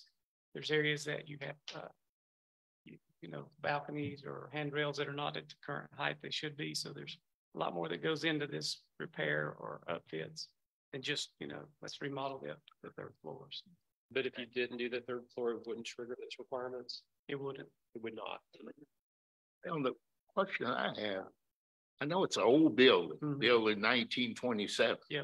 But is it a historic building? I've not been able to determine that there's any historic. Because if it's not a historic building, it's just an old building. Yeah. And we're talking about spending down the road $7 million. Yeah. At some point in time, we need to look at just demolishing the thing and building a new efficient building that would be better for the neighborhood. Yeah, I agree with you. Yeah, for sure. As we move forward in these conversations, and I say this with no agenda, nothing, but I wonder, have we had the conversation about how these building usage overlaps with other county programming services and needs, or whether some of these centers might present some opportunities around facility needs that county departments have? And is there any previews of that? There's some slides that we want to talk about. Okay. Yeah. It's not like the way you're thinking. So this is the last one, our Big Ivy Community Center, 4,900 square feet. It needs to be probably in investments around $300,000. We've had some electrical issues we've taken care of. There's one building out there that we had to take offline. It was some building they were using during Halloween, where they were putting people through the building, and it really was unsafe. So kind of took it offline, took the meter out of that one and make it more of a storage building for those folks out there. We did replace an HVAC unit, and our numbers above, they probably need, I think there's 2 or 3 more units that need to be replaced in the future. We did go through and mark the exit signs. We probably created some 40-odd work orders for our team to go in there and do various repairs and maintenance that needs to be done to that building. Yeah. And they're very appreciative. They said that Brian and you all have been great to work with, and it's really a beautiful location. Yeah, it's been very helpful. They I know they're very fortunate. They're very proud that they have a pool out there to serve their community, and they're concerned about the pool, playground, and I think a picnic area, making sure that all of that is still safe and accessible for the community. Their ball field area, just like beach, is that they really don't have a lot of funding, so they have to wait. They mow 2 or 3 times a year, then it grows up. It looks terrible. Then they'll, raise money and go back and mow more. Those are the things that we hope to work with them in general services to establish. We can do that mowing for them and help them out with those things. Yeah, and they run a lot of programs out of that facility as well. Yeah, there is a concern with the pool that's currently there. It's really not accessible for ADA. So there's some big expenses that are probably in FY 23, 24 to address those issues. Was this also at school? I don't think it was. I don't think it was. A school. There's some historic buildings there on that property though. There's a lot, and they have a pretty big footprint that's beyond the building. Barnersville School's always been. So was does anybody know how the county got this one? That? Not sure. No. Because we didn't build it, right? But at some point it was donated to the county. We're gonna do some title search and see. Yeah. When those titles. Part of the reason I ask is just because in some ways it's just sort of like each of these, like there's all these community centers all around the county that aren't funded by the county, but then these are. We didn't build any of these, but at some point, community gave them to us, right? And so it's the Board of Education or the schools. And so it's like you go back and look. Anyway, it's just an observation. We just need to think through use. So we did come up, and I know we're going to talk a little bit about how we can collaborate, and you guys get to decide if you want to put that kind of investment in, as well as the collaboration part. To Jasmine's point, how do we use, what benefit do we get? What public benefit are we going to get for the facilities? So we talked about a little bit about the competitive grant that these community centers can apply for. Bennett Street received $6,000. That was a recreation grant. Big Ivy, you'll see $29,175 with a special asterisk. That asterisk denotes that they also are one of our community connectors. So we have a weekly community engagement market where we not only distribute food, but also connections to other services. We have brought you know, our tax department out there several times. Sheriff department does a great job going out there. So we use those community engagement markets for the true intent of those community engagement markets to be more of a service than food. So 20,000 of that is that community connector and then other grants. And then the Sandy Mush Community Center, 3,420 in those competitive grants. So we'll continue to offer those, but currently at Big Ivy, we have a number of regular programmatic work that we do there. Obviously, the community connector for 6 years and our weekly engagement markets. That was one of our COVID test sites. We also distributed masks out there, partnered with the fire department right there. Amplification of our county initiatives. Comprehensive plan is a really good example of our partnership with Big Ivy to help make sure that that serves as a hub of community discussion and our services there. Solid waste focus groups, they gave some really great feedback. We have a program called Bumping Corners through our community engagement markets where folks can come to our staff and ask us whatever they need to talk about. And then our staff will connect them to the right people within Buncombe County so they don't have to call. And then of course, we've gone out there with our job opportunities as well. Sandy Mush is a little bit more difficult because y'all have such robust programming there already. It's kind of hard to get ourselves in there. Also a distribution site, partnership for Buncombe County Library books, comp plan, solid waste focus group. I was at that one. That was really fun. Community meetings with sheriff, and that location is also one of our voting precincts. So that's a really important location in the community. Beach and Bent Creek, we don't have much of a presence due to the infrastructure limitations at both of those locations. We can talk about creating an opportunity of days, Buncombe County days, where we take our consolidated services. So we would have veteran services, our mobile health units that have come online now, our economic services to those locations and let those communities know in advance that we will be there. And rather than driving into town, they can meet us there for those conversations and to get those services met. Certainly libraries is also another big opportunity for us to take that out. Recreation services, Parks and Recreation has a number of great ideas about taking mobile recreation out to those locations as well. And so we would do those in conjunction with the county days. They do have, you know, they're exploring how to budget to meet those transportation needs to take our programming out into the rural areas and make sure that we have a good presence there, equipment and staffing, and then continue to operate in that cycle. We would have to scale up at some locations like Sandy Mush and Big Ivy, scale down at locations like Beach and Bent Creek due to those limitations, and work with what we can in those spaces, and then also offer the same at those privately owned recreation centers. I know the mobile health unit is something that I was excited when that came on because it's something that I've been hearing from the communities, right? Because they've got different programs like the Big Ivy actually got a Dogwood grant. And so it's the Healthy Opportunity Pilot that they're doing there, which is very exciting what they're able to do. And then in Sandy Mush, they started with working with their seniors and they have a program and they do that monthly. And then that was the sheriff's department was here this past weekend and they brought their therapy dog and they did talked about fraud with the seniors that were there. But I know that they've been very interested in having things like that mobile health unit and things that actually come out to the community center. So that would be something that they're definitely interested in. I have a question about that for Bent Creek. Do y'all target a specific area what service you might provide? Is there any idea of what kind of service you'd want to give to Bent Creek? Because I know that area is changing a lot. So there might be a huge disparity between young professionals who live right up the road versus the folks who have had homes there for 40 years.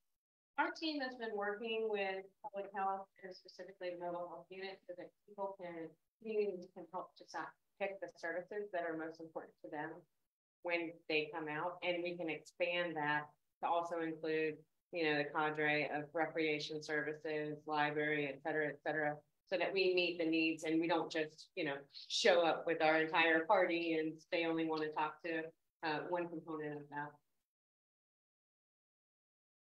So we're building that out now.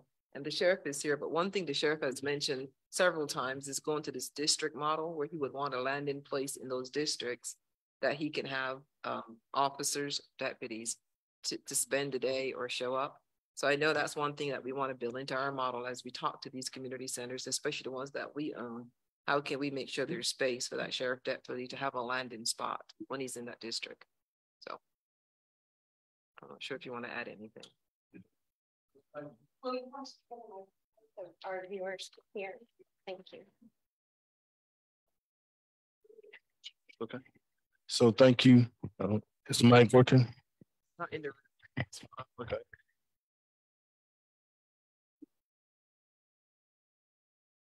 Well, very much so. The goal is to see how we can do substations. I've spoke about how we move towards zone, but this is, gives us the ability to be more engaged with our community and being out there so the deputies now will know who they're talking to, or more importantly, the community will know who their deputies are who are patrolling that area, who the deputies are who investigate the crimes in that area, who the SROs are who are assigned to the area, who are the folks delivering their civil process papers. So this is a goal to make us, I like to think that we just don't have one or two people who are doing community engagement, that the entire sheriff office is community engaged. And so that's the focus behind it. And if we're able to do substations or have a space for these deputies to be, and I think it also will help with our call for service for the time response. If they're already in that area and they're responding to certain places, I know that Sandy Mush will be a challenge because it's so far out there. But at the same time, I think that it's important now that we reach out to our community and let them know that we're working with them to solve their issues and problems. So 100%, we're looking to be more involved in our community at substations and totally involved in our community. Are these community facilities located, like if you just kind of ignore them for a second and said, I'm going to look at Buncombe County, where do I need substations? And would it be these places or just, I mean, again, we didn't choose these for this reason. They just kind of happen to be there. So are they in the right locations for substations to, you know, efficiently work? Or some of them might be, some of them might not be, or what are your thoughts? So that's part of our studies that we're looking at is how do we utilize our resources better, and meaning our call for services, our complaints, if you will. So I really can't answer that question for you right now, but that's part of our zones. And so as we're looking at the zones, some zones may have 4 people assigned, some may have 2, some may have 6. It's all based on, you know, the call for services and response times. That we want to make sure that those continue to go down. We want those to go down. So this may or may not be the perfect spot for us, but right now, I just know that we have to be focused and looking toward where is a good spot. And so sometimes you have to take what you can get. And so not that we're not just doing it just to be doing it. We're doing it because we're here to serve our community in the best possible way. Yeah, and I just ask a question. I mean, if they are, I think it's a great use of existing public assets. But if you need them in places where we don't have them, then I just wouldn't want you to feel like you're limited to just the things that we have already. I think the other part is when we think of a substation, that may be just a place where an officer comes and does a report, or maybe he just comes and sit down and take a break. The idea is you have to be more in our communities visible. And so some of this may, like Sandy Mush, may be a space that we don't do full in for a substation, but it is a place that we want our officers to come and spend some time. So we would just, again, have to look at the data to see what it tells us, what it presents to us, and what's best for the utilization of the resources.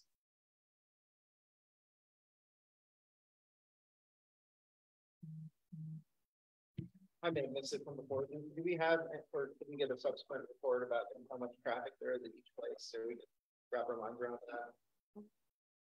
I think that would definitely impact how much we want to try to do. Yeah, we'll have to follow up on that. I'm not sure where that data lives at the moment.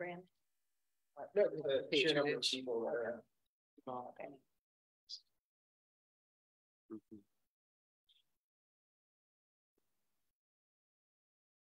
Anything else? we have break time, so just want to make sure if there's any questions from what we've been working on since you gave us those priorities last year. Anything we need to work on or change, still have 6 months in this year to finish that up. I think the mobile health would be great. That aspect, getting that out there. And it is on order. The supply chain, it still hasn't arrived, but we have paid for it, but we're just waiting for the. Well, maybe just checking with the community center leaders and seeing what other programs from the county that they would want to. Yes, and that is what Lillian just mentioned, that her community engagement team has been talking to those communities to make sure we're bringing the right service for that group. And we will continue working on that to make sure we don't show up with, to her point, the whole cadre of Buncombe County services, and you don't want that. So is it the tax office you have questions? Is it social services, Medicaid, health insurance? What does that look like? So we are working to make sure when that does get here, we can roll out with the right services for those departments. Yes. As Sheriff Miller and his team's looking at, the utilization and where they want to be visible, is that also an opportunity? It gets back to EMS being in community centers, what they really talk within the city. Is that an opportunity to expand some of that outreach as well? Yes. And separate from mobile health. You're right. And you might recall that last year you did fund an EMS study to make sure we know where as we grow our community, where the new EMS stations need to be. And if we can partner, because we have the fire departments that we partner with, but there's some gaps still in our response time. Right. So that study is wrapping up. So we should have that report to you early next spring. And as we look for the sheriff's department, where he wants to land, how do we marry those two? So that study is wrapping up now. So we can get that to you hopefully by the spring, as we start seeing how do we drive our response down in our rural parts of our county. Thanks, Howard. Through this conversation, I'm thinking of conversations we're having on parallel tracks related to library facilities and usage, and also to the master planning that will be underway around Parks and Rec. And just for me, at least, it would be helpful to have one conversation where all of that is in one container, where we're just kind of thinking about the ways that, not just from the perspective of the facilities that already exist and how they've been historically used, but in a future facing way of how we are best serving every part of the county from a programmatic community building rec and library. Like it just feels like we're kind of having these conversations on 3 separate tracks right now. And that and that there's a lot of givens at the start of the conversation based on sort of where facilities currently exist and what currently happens at them, versus a little bit more of a broad ranging conversation around how we can sort of best get modernized, relevant services to different parts of the county. We're not looking at new libraries, I believe, but we can have, because we're going to keep the ones that we have, except maybe if something happens in the West Asheville side of town. But all of the other libraries, we are keeping those in locations, but we do need to talk through emergency services and our parks master plan that hasn't yet kicked off. But yes, we need to bring those all together to you so you can see where would things go. And if we need to acquire property or change property, what does that look like? Others? If not, food is here. If you want to take your break, grab your lunch, and then be back. Yeah, that sounds good. Should we have 12:45 down to resume? That's an hour away. Would y'all like to start a little sooner? We certainly can. Is 12:20 too early, or is that 30 minutes? I think everyone is here and we can get started. We're on resuming at 12:20 then. Great. Okay.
Zoom. And next item is the financial outlook. And Jay's here to help us out with it today. Thanks for being here. And Jay is our newest addition to the budget office, having joined us in July, and he's going to provide your financial outlook today. All right, well, good afternoon, everyone. I think I can say that because it's right after lunch goes. And I'm Jay. I'm, as John, the budget analyst here at the county. So I'm here today to set the table for you for the rest of the budget retreat around first key things to consider around general economic trends in the region, and with that as context, key things to consider as we start gearing up for the fiscal year 24 budget development. So as a bit of a roadmap for where we're going, this presentation is actually split into two sections. The first section being regional economic conditions, and we're going to focus in on some key measures there in inflation, wages, local economic activity, and employment. And then the second section will be on really focusing in on fiscal year 24 budget planning for the county specifically, thinking about key drivers on the expenditure side and the revenue side. And I'll just quickly say that I will be pausing for questions midway after the first section and then at the end as well. Since we are going to be covering a fair amount of material, I'd ask that if you can hold your questions till those times, so we can just maintain some good presentation flow. So I'll just get right into the first section, regional economic conditions. So we're going to start with the topic in the headlines, and that's probably on everyone's mind, which is inflation. So the chart you see on the screen is details the annual inflation rate. It's measured by the Consumer Price Index. And this is for the US South region in particular. So that covers North Carolina as well as broadly the rest of the southeastern United States. And I just note that since many of the stats you see for CPI in the headlines are for the US as a whole. And this is for the past 5 years as of October 2022. You can see on the chart here that, as I'm sure you're well aware, we've seen really significant growth in inflation over the last 2 years and in the last year in particular. In fact, a couple months ago in June, we actually hit a 40-year high in inflation, rates that we hadn't seen since the early 1980s.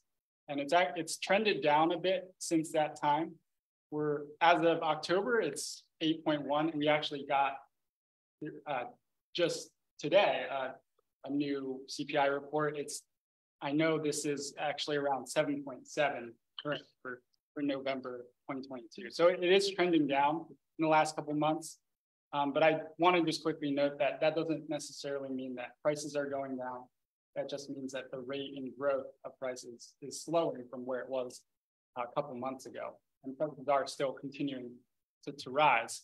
The other thing I would just quickly note is that 8.1 number is aggregate across a basket of goods. So many goods and services might be increasing well beyond that 8.1% number.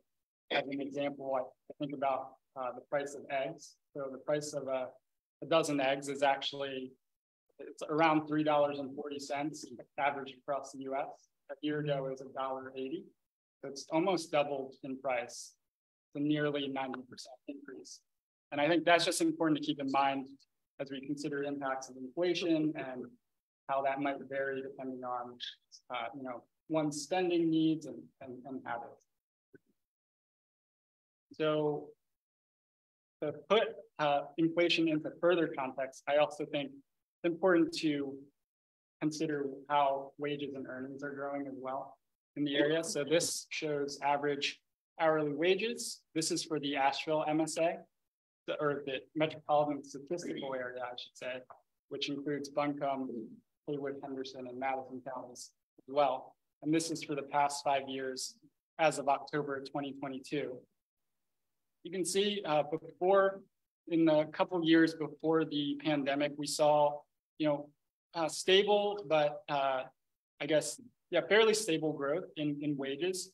In the early months, we saw that decline in average hourly wages, and then see really strong growth over the second half of 2020. since the start of 2021, we've seen growth flatten out again. And in fact, on a annual basis, as of October 2022, we're seeing growth of a little over 1% in average hourly wages for the actual MSA. So,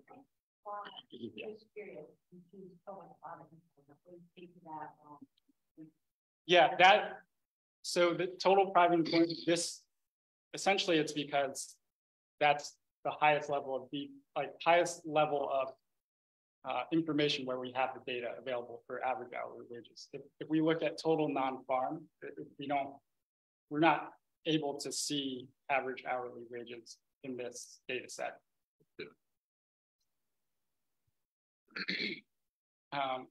So just to stay on wages, but what does that look like when we adjust for inflation? The dotted line here, so the dark blue line is the same line we just saw on the previous chart. The dotted line is average hourly wages when adjusted for inflation. So you can see when we look at that dotted line, starting in 2021, we're actually seeing a decline of over 9% in the last 2 years. And just in the last year alone, we've seen a decline of over 6% in average hourly wages when adjusted for inflation. So what does that actually mean? That means a worker making the average hourly wage in the MSA is now able to purchase less than they would have been 2 years ago. Their purchasing power has declined, and things are becoming more expensive. So with the inflationary environment. Hey, can I just make? Oh, yeah. Well, this is not a question, really, it's just an observation, but just this chart kind of, it seems to go against some of the kind of, I don't know, narrative in the media, which is that like workers are just getting paid much, much more. Employers are giving these big raises, trying to keep people. I mean, there was a little bit of that just coming right out of like the heart of the pandemic where, you know, I think probably employees did have to like give some pay raises to get people to kind of come back to work. But the fact that it's been so stagnant for the last 18 months, I don't know, it just seems very different than the narrative around like this is an employee's market and everybody's demanding higher wages to do the same thing they used to do. So it's not a question. I'm just hearing that. I'm surprised that it's so flat. I guess. When you look at the relative number though, Brandon, it went from like 22, a little over $22, maybe $23 in 2018 to closer to that 28 number, 26, 28. So it has gone up, but it has flattened out the last 18 months or so. Yeah. I guess I would also just add that this is for the actual MSA. And I guess if you look more broadly, perhaps at North Carolina in general, or even the US, there might be, I think you would see like stronger growth. Like workers would be doing better in yeah. other areas. Yeah. And actually, just want to pause and see if there's any other comments. Okay, we'll just keep going. So I just want to start with that inflationary picture as context, and then wanting to start looking at indicators for local economic activity, and I wanted to start with the county sales tax as an indicator potentially for consumer activity and spending in our county. So the chart you see here is local, the county sales tax for the past 5 years as of September 2022. I presented this as a 3-month moving average to help us try to identify the trend a little bit easier. You can see that obviously it's quite cyclical over the years and months, but starting we did see that decline in the early months of the pandemic, but from 2020 to now, essentially, we're seeing that the trend is quite strong, and we're at a pretty strong level currently. We're at 12% growth as of September 2022 on an annual basis, but I would couch that by saying it is slower growth than what we saw a year ago. So in last September, we saw growth about 18%. So sales taxes are continuing to be strong, but we're seeing growth lower in that area. And the ultimate question is, where is it going to go?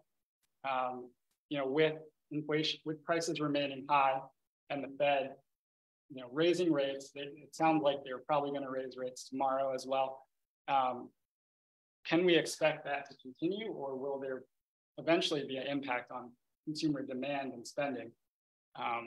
Will there even be a contraction or a recession at some point? And if there is a correction, what would the magnitude of that be, and when would that actually occur? Those are all open questions at the moment that we're continuing to track and monitor going forward, but it kind of speaks to the level of uncertainty that we're all experiencing right now in the economy. So the Fed is raising interest rates tomorrow. Well, yeah, they're meeting tomorrow. Probably right. And the expectation is that they would likely raise interest rates again.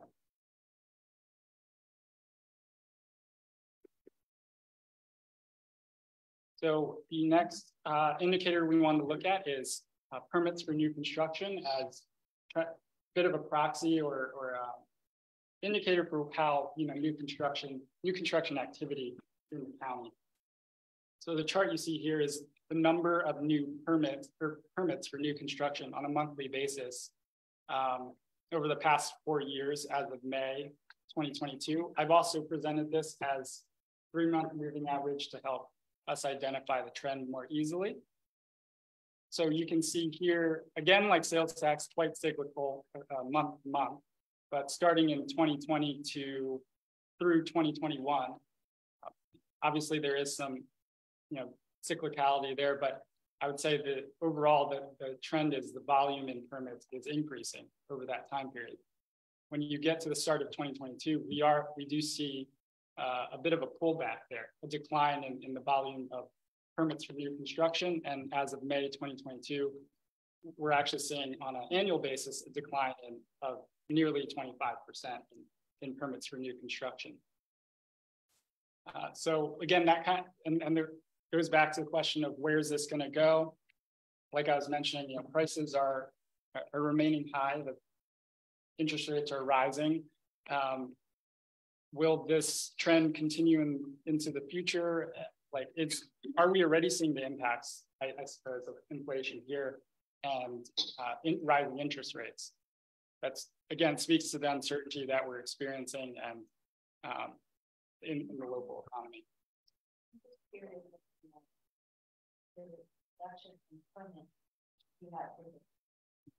of that, residential, commercial, you have any kind of breakdown? I can't speak specific, give you specific numbers. I know that the vast majority of the permits are for residential. So it's likely that much of that is happening. But we can get a split for you and provide you that information. Okay, thank you. Do we know anything?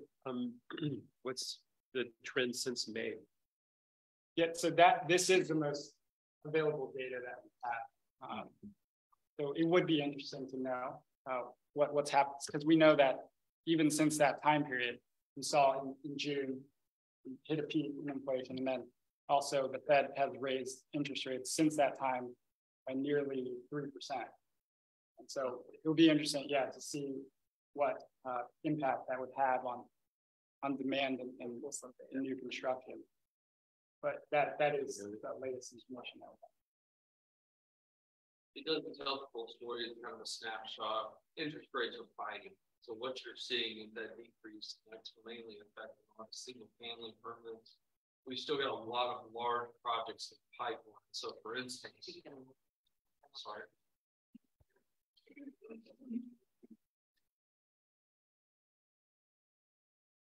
So for instance, you might have a lot of multifamily projects, like an apartment project that just haven't pulled permits. When they do pull permits, you're going to see all those come in all at once. So don't get too caught up in this specific chart. What we can do is bring back other specific charts that better paint a picture. Sometimes when we do hit a recession, the first thing that comes back, specifically looking back to this area right after the Great Recession, is commercial.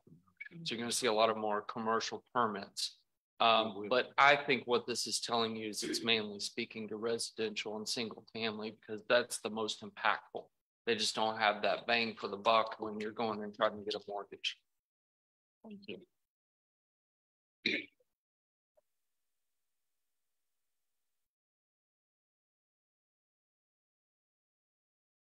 So we'll just move on to the last set of indicators I wanted to go over, which relate to the county's labor market. And we're going to start with employment across the county. So the chart you see here is employed population across the county over the past 5 years again. We see that as of October 2022, we're right around 137,000 in employed population, which is right above where we were. We're above where we were pre-pandemic with 135,000 in February 2020.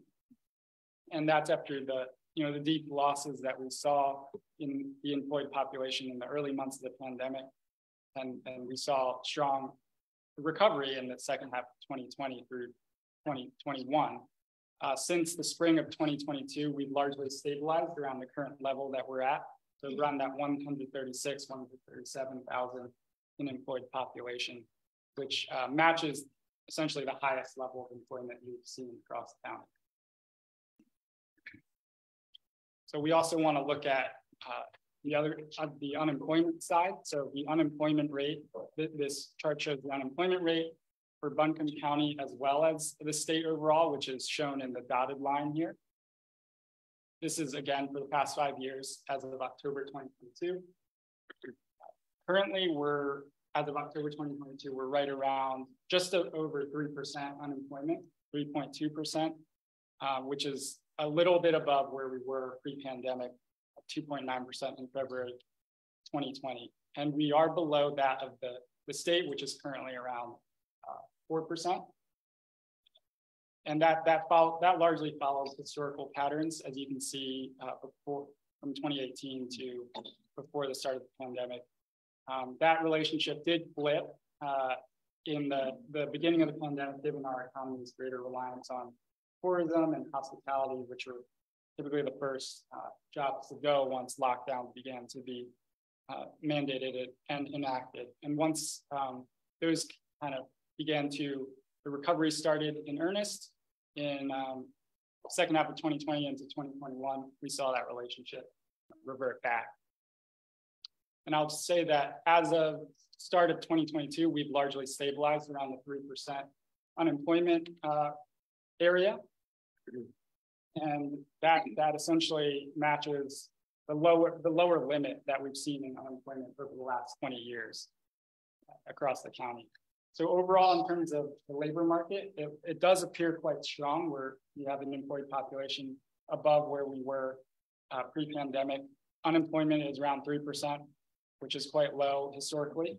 And so we may be nearing or close to nearing full employment across the county. So what does it look like when we kind of bring it all together? As shown on the clip art here, it is a bit of a mixed bag. We have to start with the headline, which is high inflation, around 8%, 7%, and with context of that being wages only growing about 1%, and purchasing power declining for folks in the community. We're also seeing a lot of economic uncertainty. County sales taxes are strong, but we do see a bit of a slowing trend there. And local permitting activity has seen a little bit of a pullback there. But we do see, on the other hand, a strong labor market with local employment above pre-pandemic levels and unemployment low. So some areas for optimism and some areas for concern is how I'd summarize it. So before we move on to the next section, I wanted to pause and see if you had any additional questions before we move on.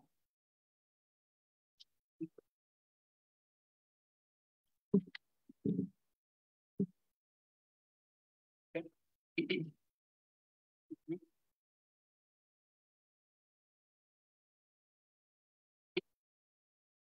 So starting with the next section, we'll be looking more specifically at the county fiscal year 24 budget planning. as a note, I'll just quickly note that we're not going, in the next couple slides, we're not going to be presenting any financial projections or numbers just yet, given that we're only a couple months in the fiscal year 23. So the intention and focus is really on identifying key drivers and challenges to consider as we start thinking about fiscal year 24 budget development. So with that, to kind of summarize the major drivers that we're seeing for fiscal year 24 budget planning, even without assuming any like expansions in projects or programs or staffing on the expenditure side, we are anticipating expenditures, and particularly the ones that we do that are recurring, that we do on an annual basis, such as our annual payments to schools and operating costs like staffing and supplies, equipment, utilities. We're expecting those to grow at a faster rate than they have in the past couple of years, largely due to the current inflationary environment that we're in. And on the other side, we're expecting slower revenue growth than what we've seen in the last couple of years, given that we're now in, on the property tax side, we're now in a non-revaluation year. We had a revaluation year in 2021, and then potential impacts to sales taxes from, uncertain or potentially slowing economy. So if that trend holds or our expectations hold, we would need to balance the budget by appropriating more fund balance than we have in past years. But I'll get into these drivers in a little bit more detail in the next couple slides. So we'll start with the expenditure side. So for purposes of this retreat and this exercise, we thought it was helpful to bucket the expenditure budget into two broad buckets. I think many of you have seen some version of this before, but the first bucket is strategic plan priorities. These include projects and programs that are directly related to the county's strategic plan. So thinking about the annual commitment to community focus areas, affordable housing, early childhood education, conservation easements. And then we have the other bucket of what we call foundational bucket, which represents things that we're always doing as a county. And we can kind of think about that into two subcategories within that. The first being recurring foundational, which is, again, things that we're always doing on an annual basis that we commit to, such as staffing costs, operating budgets for departments, annual payments to schools, annual debt service, things like that. And then the one-time foundational, which includes capital pay-go projects, IT projects, vehicle purchases. We do that every year, but on an individual level, we purchase that vehicle once, and other things like grants and carry forwards, things like that. So bringing back the previous slide, we were talking about budget drivers. We're really seeing the impacts of, like I was saying, that of this current inflationary environment, particularly on those recurring things that we annually spend on to operate. So thinking this, staffing costs, operating supplies, equipment, utilities, even capital projects, vehicle purchases are all going up in price at a much faster rate than they have in the past couple of years. We're also seeing for annual payments to schools, it is our goal and intention to fully fund a compensation study that Buncombe County Schools conducted recently, and any associated salary increases along with that for all school staff for fiscal year 24. So that would be a substantial increase over the allocation we gave last year as well. So just to give like an idea of the scope and scale of this, if we just take staffing and operating, that already represents nearly 60% of our budget. And the annual payments to schools already represent about 26% of our budget. So taken together, that's around 85% of our budget already. And if we consider that these areas are expected to grow much faster than in previous years, you can kind of see the magnitude of the expenditure growth that we're expecting for fiscal year 24.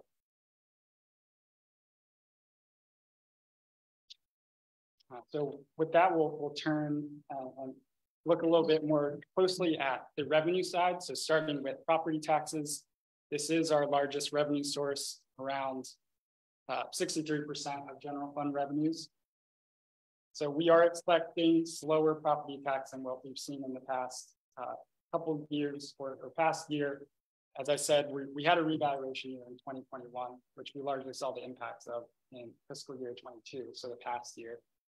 So this fiscal year 23 and 24 are going to be non-revaluation years. So the chart that just to help illustrate this point a little bit more, the chart you see on the screen, it shows the average annual growth rate in property taxes over the last nearly decade. And we compare within that time period, revaluation years versus non-revaluation years. So you can see the difference there. In revaluation years, we see growth of over 3 times that than what we experience in non-revaluation years, about 9% versus 3%. So as our largest revenue source, with inflation around 7 or 8%, and if we assume growth of about 3% in property taxes, you can already see that there is going to be a gap there as far as being able to balance our budget and to fill that hole for fiscal year 24. And we'll turn to our second largest source, sales taxes. This is around 12% of our general fund. And it is the one revenue source that is most directly impacted by activity in the local economy. And it is volatile with changes in business cycles. So it does make it a bit of a risky revenue source to be able to rely on for budget planning purposes. So the chart that you see here is sales tax revenue, again, average annual growth. This is over nearly 15 years, the past 15 years, and it's over a couple different time periods, as you can see. The first time period is 2009 to 2010. That represents the impacts from the Great Recession. And so in that time period, we saw average annual reduction actually of over 16% in sales tax revenue. In the intervening years till fiscal year 2020, we saw average annual growth of a little over 5%. And then in the last 2 years, we've seen really strong growth of over 14%. So this kind of goes back to what we were talking about in the previous section about where is this going to go? Will it be, 5%? Can we continue? Can we expect 14% to continue? Will it be closer to 5? Will there be a reduction? Again, these are all open questions that we are continuing to track and monitor. But even if we assume, let's say this is the normal growth rate, 5%, you compare that with inflation growing at 7 or 8, there is a bit of a gap there when we think about being able to balance our budget. And so in conclusion, we are anticipating much higher growth in expenditures than in the past couple of years due to the current economic reality that we're facing of high inflation and particularly the impact of that on the things that we do on a recurring annual basis. At the same time, on the revenue side, we're anticipating slower growth than in the past couple of years due to being in a non-revaluation year on the property tax side. And then on the sales tax side, impacts from an uncertain or potentially slowing economy. So taken together, this will make it much more challenging to achieve our goal of structural balance, which I've listed on the slide there. It's when, and I think many of you have heard this before, when our one-time costs do not exceed one-time revenues, which in this case, we're largely talking about appropriate fund balance. We could put that another way by saying we should only look to appropriate enough fund balance to cover our one-time costs. So for fiscal year 24, we're facing a different economic reality than we have in the past couple of years, especially when we think about the federal stimulus funds that we've received over the past couple of years, the high sales tax revenues, the revaluation in property taxes, and then now we're facing really high inflation and a potentially slowing or uncertain economy. So our goal of structural balance for fiscal year 24 will be much more challenging to achieve. So that's all I have for you. Happy to take any questions that you have at this time.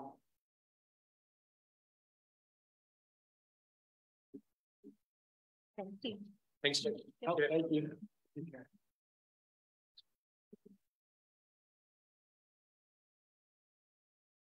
So with that, we're going to move into planning our fiscal year 24 priorities.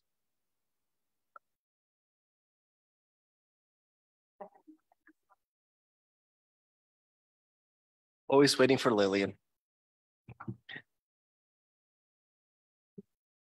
All right, so while Lillian gets the slides up, what we're going to do for this section, and I fully understand that I am the person between you and you not being here. So I'll try to move us along. What we're going to try to do is kind of look back a little bit and really think about what were the priorities that this board set in FY22 and FY23 and some of the financial things that came out of that. Then we're going to talk about a couple of things that just really are going to help frame how we think about FY24. And then from there, move into setting the priorities for FY24 as we think about budget development. So we'll look back a little bit, kind of frame where we are, and then we'll look forward. And you'll get to use your stickies too. So it's always a fun day when you get to use sticky notes.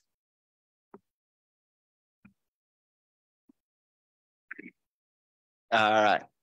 So what we first want to do is think about the budget by strategic plan community focus area, right? So we're really only looking at these community focus areas.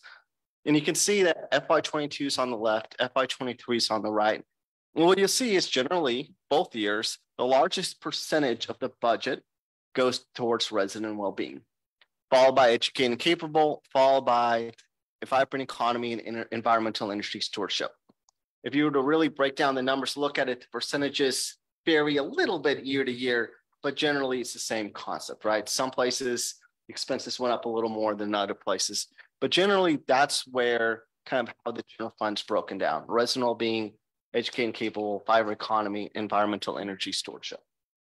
But that's not the only way in which this board has invested money in its priorities.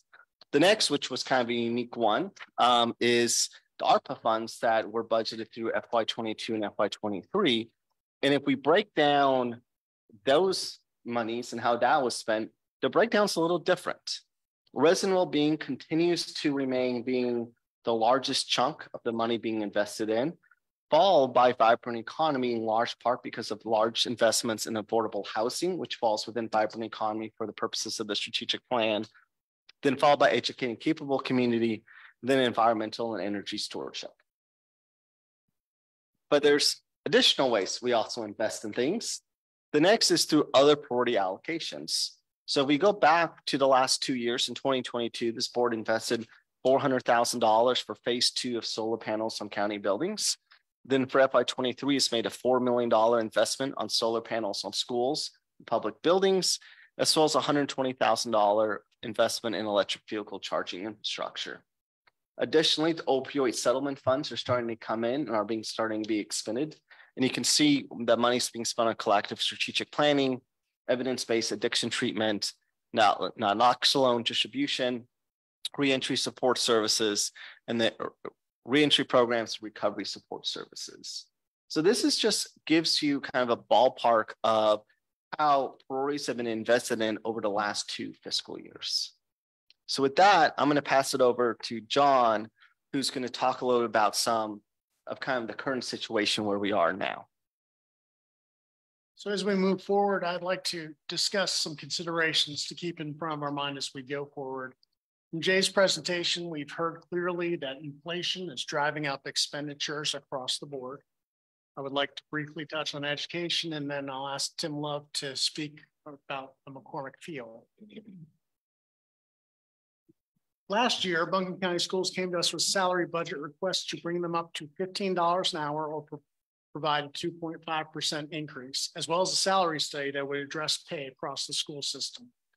Our fiscal year 23 budget funded the first part of that ask, that of the $15 per hour and 2.5% increase, as well as paid for salaries that they had used one-time federal funding to pay in the amount of $6.9 million. The remainder of their ask to fund their salary study was for an additional $8 million. The state actually provided an increase of 3.5%, which means that their increase is not fully funded.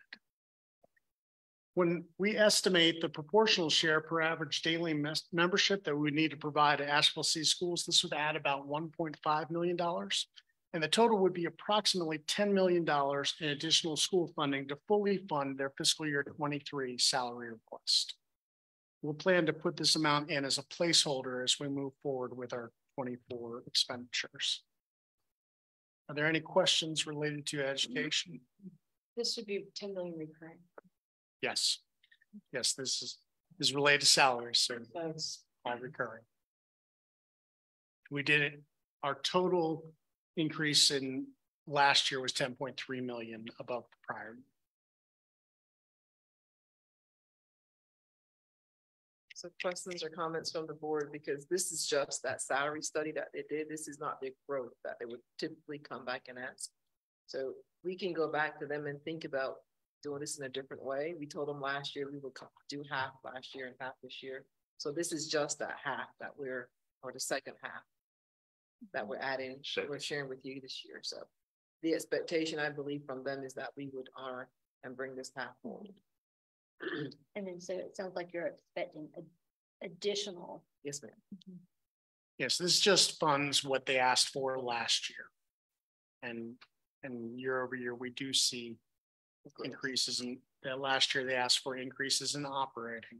County Schools has also dipped into fund balance. So they've asked, there are additional asks above and beyond just the salary pieces. Correct.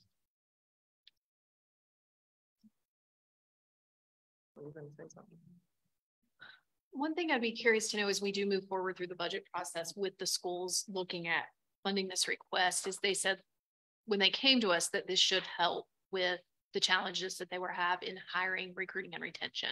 I'd be curious to know if they've tracked that and how that stacks up. Does it help? We'll definitely ask those questions. I appreciate that. Good point.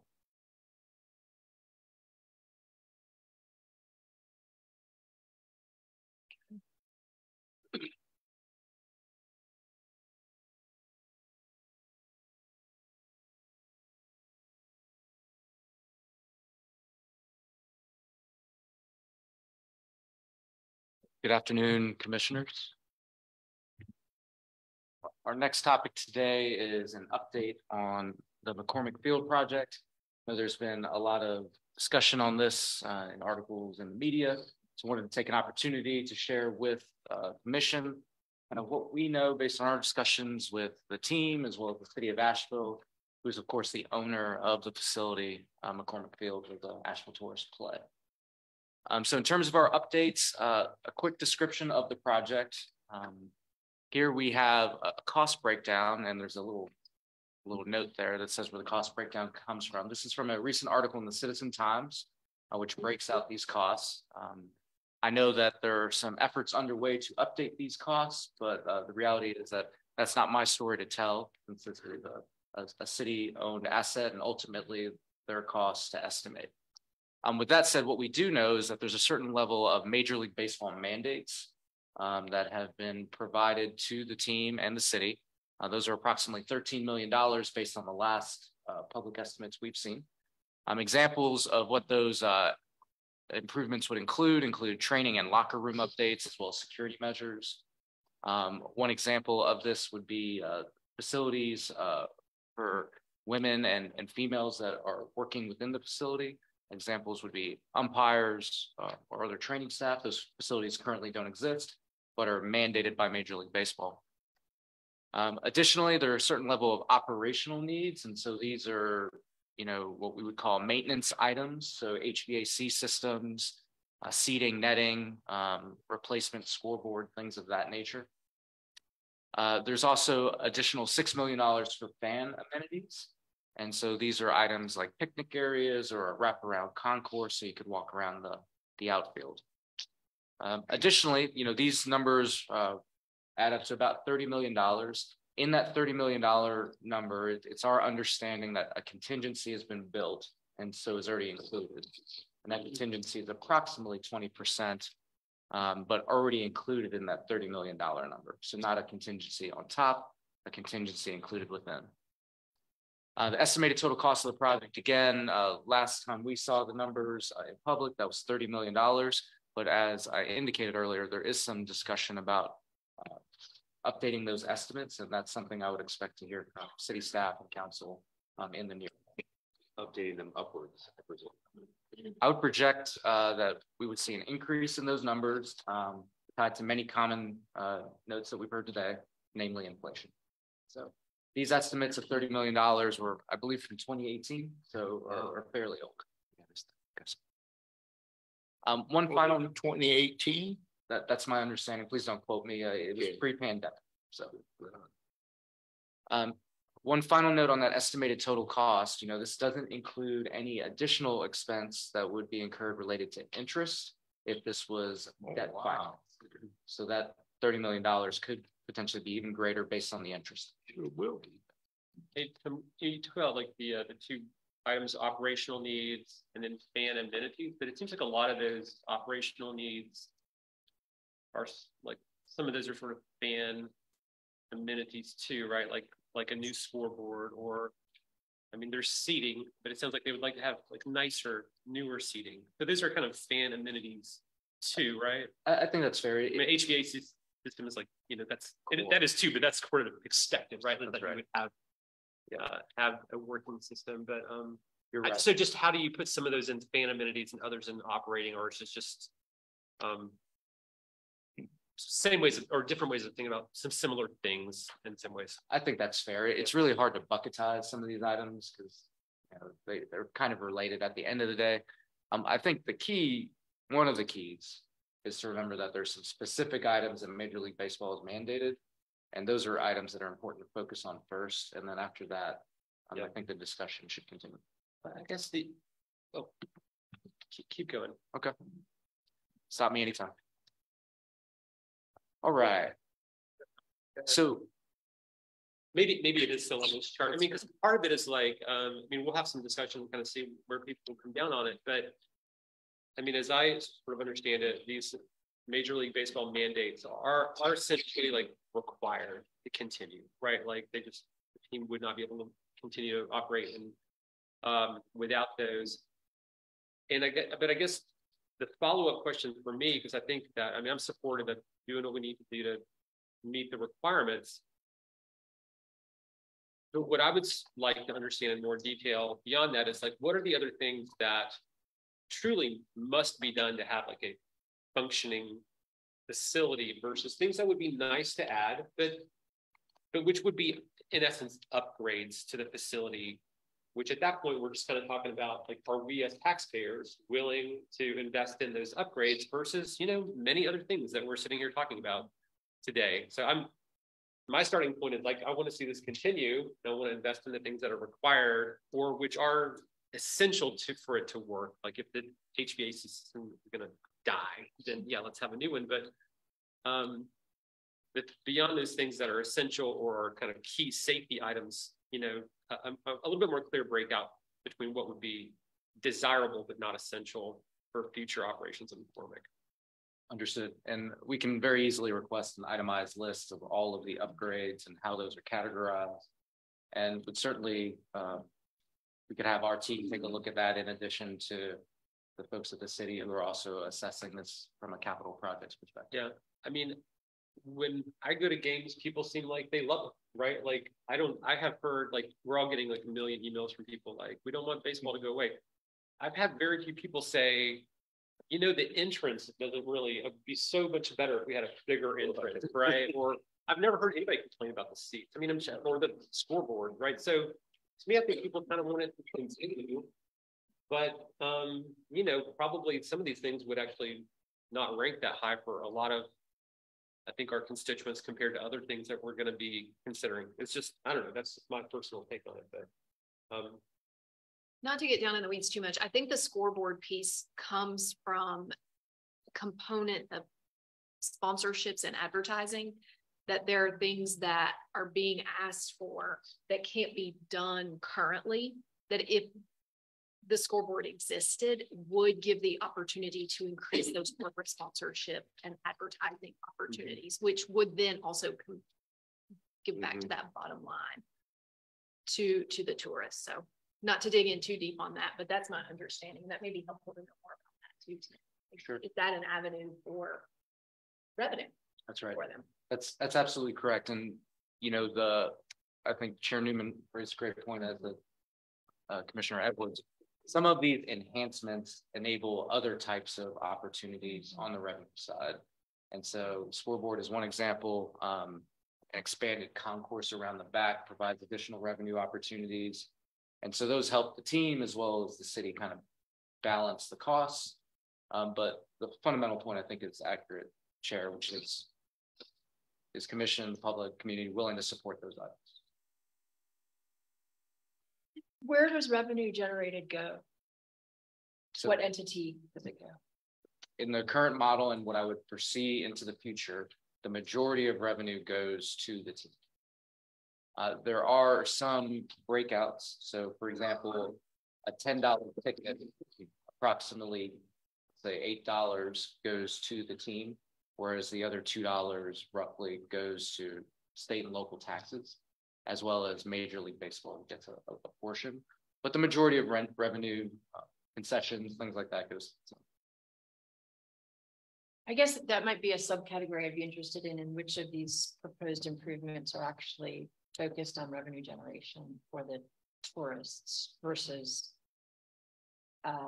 preservation of the facility itself, like an HVAC system, preservation facility, a scoreboard that enables the tourists to generate more revenue for the tourists, to me feels like a different category of expense. Understood. And as there's a lot to discuss on this. And again, I'll underscore the majority of these conversations are happening between the city and the team, the two primary partners in this partnership. The team has signaled that they will increase their lease payments from where they currently are, which I think everyone knows is $1 a year, up to a higher number. And so that's another variable in that revenue discussion as well. So have they indicated what that number is? So there have been some discussions with the floor that I've heard is $300,000 a year, but with discussion on that. Tim, has the team or the owners or the owners like essentially opened up their books completely, or are they just kind of answering questions as each government entity asks them, or you know what I mean? Like trying to drive Amanda at Jasmine's points. Absolutely.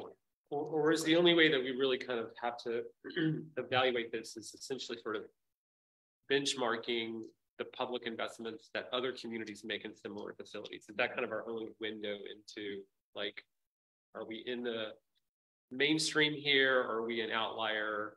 Because yeah, obviously having like more information would be useful, but yeah, do we have that, or just the data of what peer communities do? I'll answer this to say we have benchmarks, and those have been shared, and we can share them with y'all if you haven't seen them. Similar stadiums, communities, and so that can definitely be shared. I would say if it's important to the commission that there is more visibility, then I think that's a question that we should specifically ask for, and maybe have a sit down to discuss that. I think that's a good idea. I think it's a great idea. It's a good idea. I mean, I understand the city and the team are the primary partners. Yeah. But if we're going to be a funding partner on this as well, we should have that opportunity to have as much transparency from them as well. That's right. And to Avril's point, nothing has been shared with us. Like I haven't seen statements or anything of that nature. But I think that's the ask that we can make. And, you know, most companies aren't offering to share their books openly. I mean, we know that's not a thing. Yeah. But certainly something we've asked. All right, so that's summary of the project. Again, numbers shifting a little bit, but that's what we know today. In terms of how this thing would get financed, I think that's really important. First step, since it's a city of Asheville asset, if it's going to be debt financed, it's going to be debt financed by the city. We can't go out for debt to the LGC on behalf of the city because it's not our asset. It's not possible. So step one. The LGC, for those that are unfamiliar, that's the local government commission, approves all debt financing. You can't go debt without them. No bond referendum required, so it's not one of those types of debt issuances, just to be clear. However, there are certain types of documents that would be required in an LGC package, and these again are the responsibility of the city who's going out for the debt. An example would be a lease agreement with the team to demonstrate the revenue that the team will provide to help finance the debt. But additionally, any resolution or documented support from other partners that would additionally be providing revenue. Examples of other partners, of course, are County Commission, if y'all are so led. Additionally, the Tourism Development Authority, who I know many discussions have been had with as well. So we would expect documentation from those types of groups. A key point in this, and we'll see how this evolves, but debt for the tourist isn't really that different than debt on your house or your car, right? If you make upfront payments or prepayments on the principal of that debt, you will decrease the cost of the debt over time.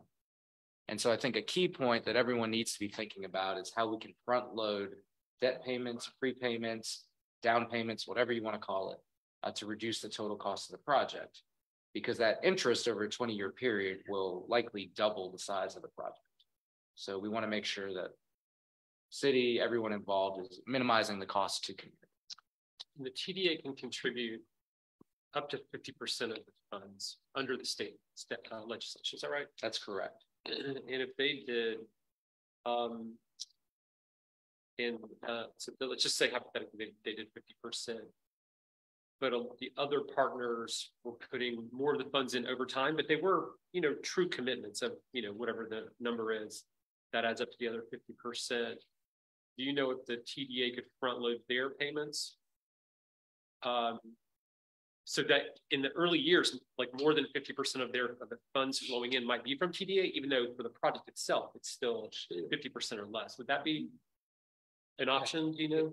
Yep, and I don't work for the TDA, but I'm familiar with their recent changes to legislation. And so TDA has a traditional model of providing grant funding, cash grants, but they also have the option to do debt financing, which is kind of a newer option they haven't done before. And so I think they're interested in looking at both models. I think that the cash grant model really aligns well with what you've described, and is a model that they've used on other projects in the past. I think they're open to those discussions. Okay. All right, so that's our financing details. In terms of next steps, the question before commission from me today is, what additional information do you need? You've given some examples already. If you'd like for staff to continue the conversation, would love to know that. If you have an interest in being a financial partner with the city of Asheville on this, would like to know that. Really just looking for direction from y'all on what you'd like us to do. So. We kind of discussed how hard it is to categorize some of these improvements, and maybe I've missed this, I'm sorry. Is the fine print on the unfunded mandate from MLB something we have access to, like exactly what they require? We do have that. Okay. Yep. Okay. And just to provide a little more context on that, Major League Baseball basically has a scoring sheet. And so they go to every facility and they score you. Bigger numbers are bad. So you want to have a small number. I think to be a standard baseball stadium approved, it's like you have to be under 20 points, and we're at like 100 points. So we're pretty far off. But that does exist, to your point. Okay. I would say, in addition to the things that we've already expressed that we'd want to know, if we decide to proceed with this, one thing that consistently, those hundreds of emails, which have been very personal in their support, but so many of them speak to the affordability of this, right? And it's family-friendly affordability. So I would want to know, if we decide to proceed, some kind of assurance that it stays affordable, right? Because that's really one of the key things that the community's talking about. Is this something that they can get out and do? And there's not a lot of those things left. I think that's a great point. Those emails, I want to just say, have been really heartfelt. They are not a cut and paste and sign your name kind of email. But I mean, I think about our goals as a commission. I mean, we're increasing the housing stock for affordable housing.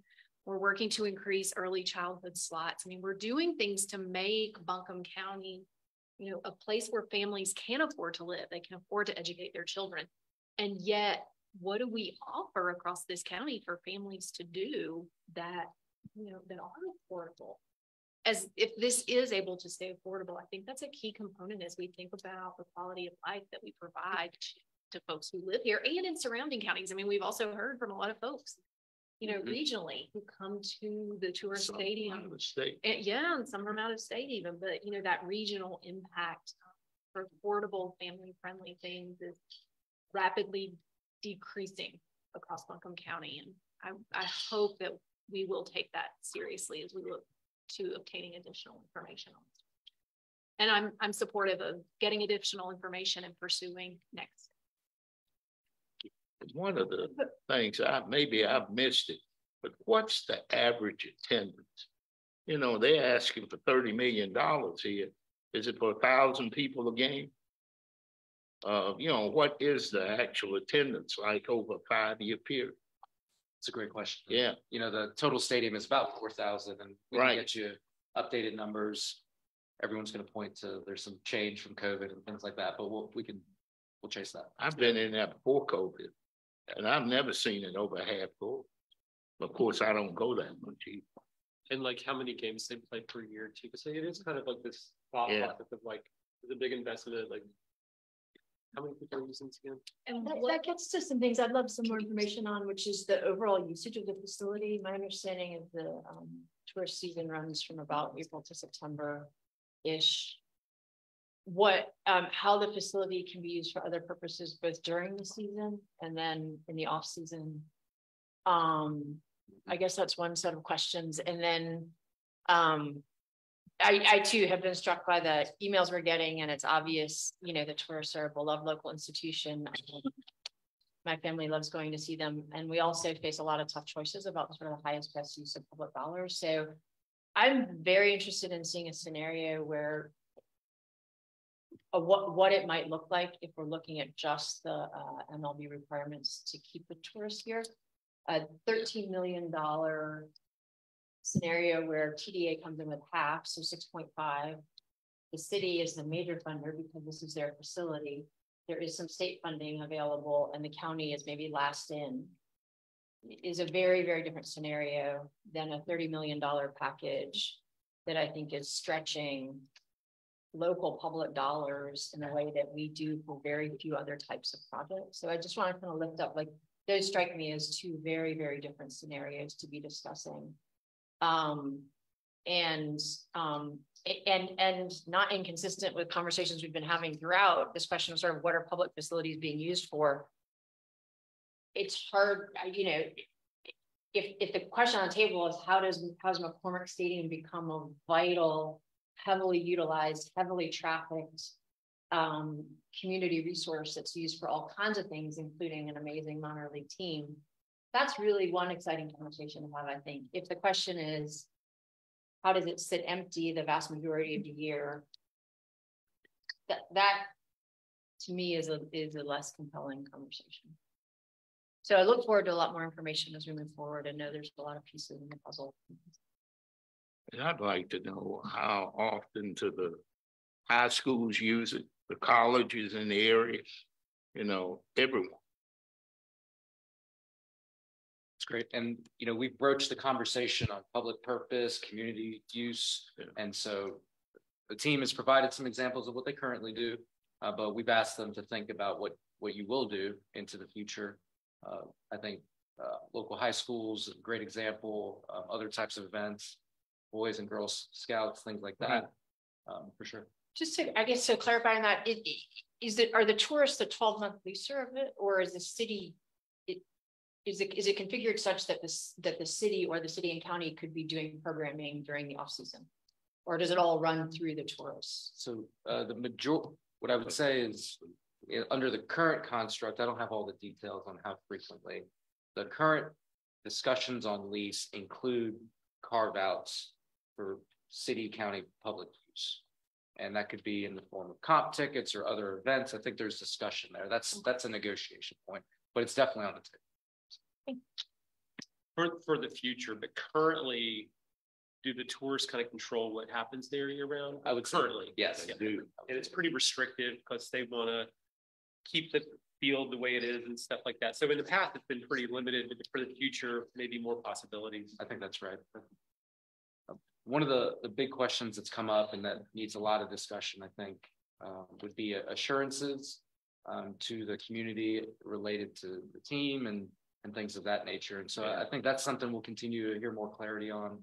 What I can offer at this point, just to share, the current assurance from the team to Major League Baseball is there's a license. It's called a PDL license, and that's good through 2030. And that's between Major League Baseball and all minor league teams. And so we do have an assurance that minor league entity would exist through 2030. And just wanted to share that with y'all because that's something that's come up in the past.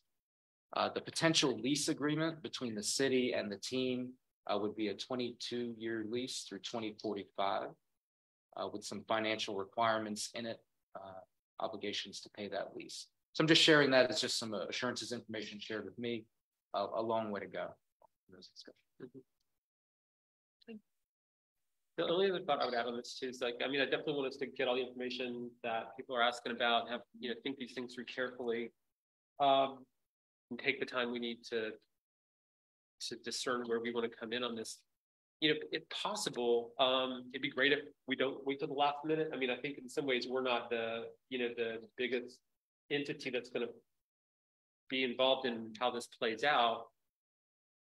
But in some ways, I think it would be for the other folks who are going to be investing more dollars and have the direct ownership and things like that. It would probably be helpful for them to know where the county is going to land on this too. So if we can make a decision on it, I think that would be beneficial for the other folks to then figure out what they need to do. So I don't think we necessarily need to wait till the end, even if we are the last money that goes in. But if we can do stuff in January, February, that'd be great in my view.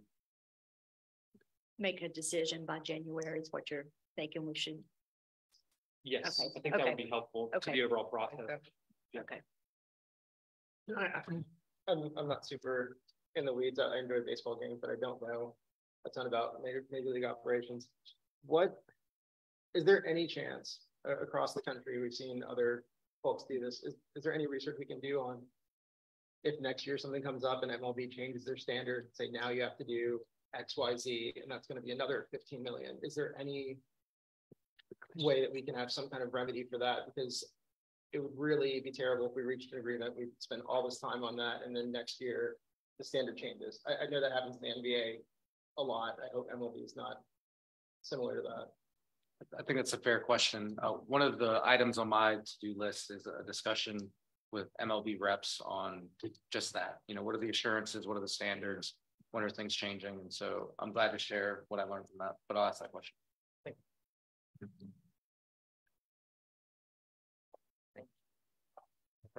Thank you. Thanks, Tim.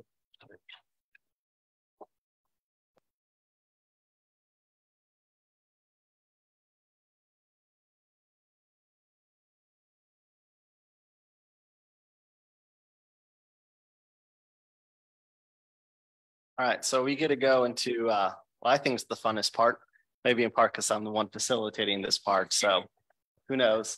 What we're gonna do is, like I said earlier, we look back and then we talked about some current things this year that impact decision-making and prioritization. Now we're gonna start looking forward. We're gonna take one quick look back before we look forward. So you recall last year, we asked you all to rank the focus areas, the community focus areas by priority, highest to lowest priority. And you chose resident well-being as the top priority, followed by educating capable, vibrant economy and environmental energy stewardship, which happens to align with the breakdown of the budget. Just talked about earlier. So what we're gonna do next is in your email, you have received in the last 5 or so minutes, an email from Matt Baker that's got a link to a Microsoft Teams form that's going to ask you to rank them again If you do not have readable access to an email, we will get you figured out. So Matt, if you could help Chairman Newman. You can send it by Gmail. Something else. I don't have it.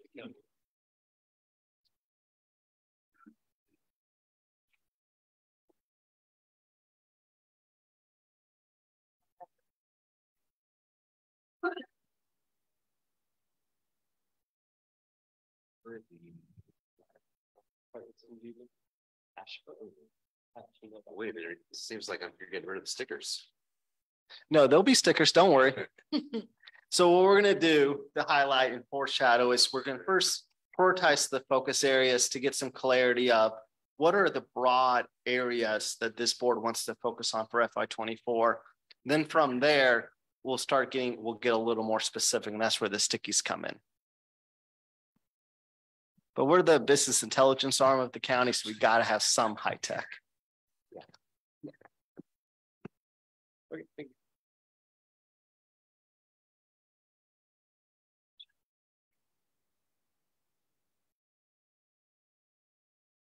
Give it a second. I'm having to sign in.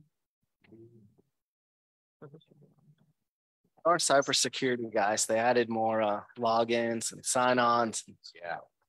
Yeah. Makes it really hard to work from home now because it's always making me log in again on my phone. I don't know. Yeah.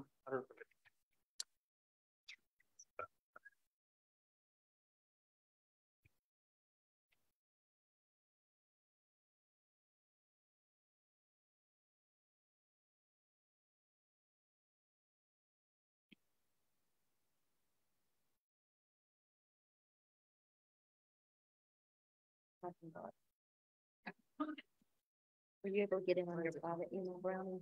Yeah, my email just came forever. I got it. Yeah. What's not when I authenticate? He has not even.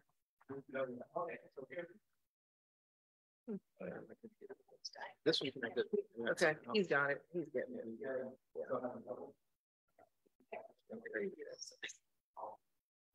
You won't let me open. I got it. You want us to rank these? Oh. Still trying to get it. Okay. Oh, did you go through your Gmail? No. I bet it, I'm still. Commissioner Whiteside is doing it. Okay, if you go to your face right there, you should be able to switch your profiles. You don't have a bunch of memory. Yeah. Okay. Oh, wait, okay.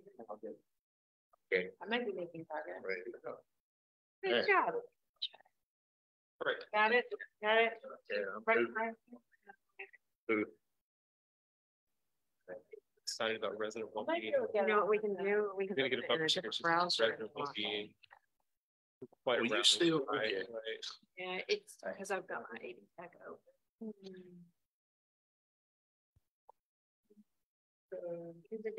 Yeah. Edward, switching your profile. Yeah, I'll find it somewhere. Yeah, okay. Let me see. That's why I brought this. I hate doing that.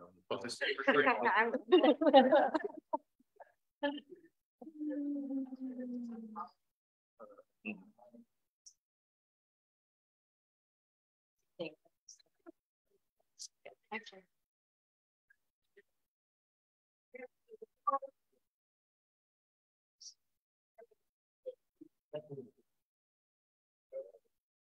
Everybody.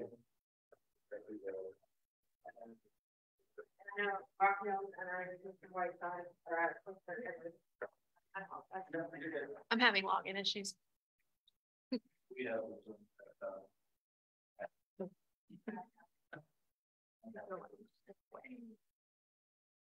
Very high. You should have a heating bill. Are you cold? It is true. For me, it's it's so much. Do you want to wrap up? Usually that's not a problem for me. We need fries. Who got that? Who inherited that? I think Jasmine did. Oh, okay. I wanted back and started. You said it's right here. I appreciate Third one of these, those 4 buckets is kind of narrow. I still can't get in. It's a little bit. Crazy. A lot going on in each. Yeah, yeah, Right. Yeah. So really excited about this. I mean, like, Prisoner I for never being got like, in. I just had to. how many people are in jail? Yeah, Right, like, yeah. I think it was just. Yeah. What you're thinking about, like. It's just one question. Yeah. Not good. Not ideal. That's all. It's just about- right, like, it's got buses. Oh, yes, all kinds of things. Yeah.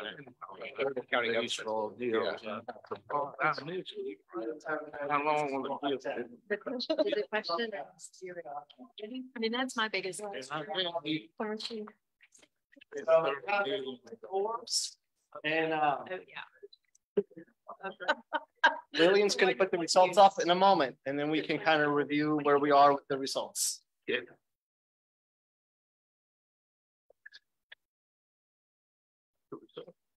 So it looks a little different this year, slightly different, right? We start with educated, capable, and resident beings we saw flip there. And then vibrant economy in third, and environmental industry in fourth. So the third, fourth stay the same, and we saw a flip with 1 and 2. So before we go into the specifics of kind of talking about more specific items, I wanted to take a moment to stop here and say, any reaction, any feedback here?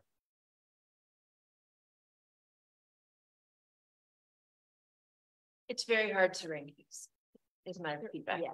Yeah. It's always it's like 1, 1.1, 1.2, 1.3. Yeah. A lot going on in each subject. Yeah.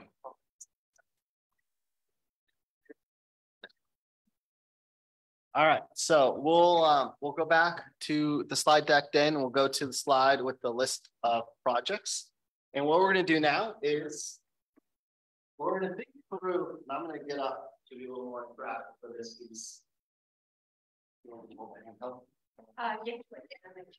Okay, so what we're gonna do is Lillian's gonna put up a slide that's gonna tell you the priorities that have been invested on or are having kind of ongoing investments.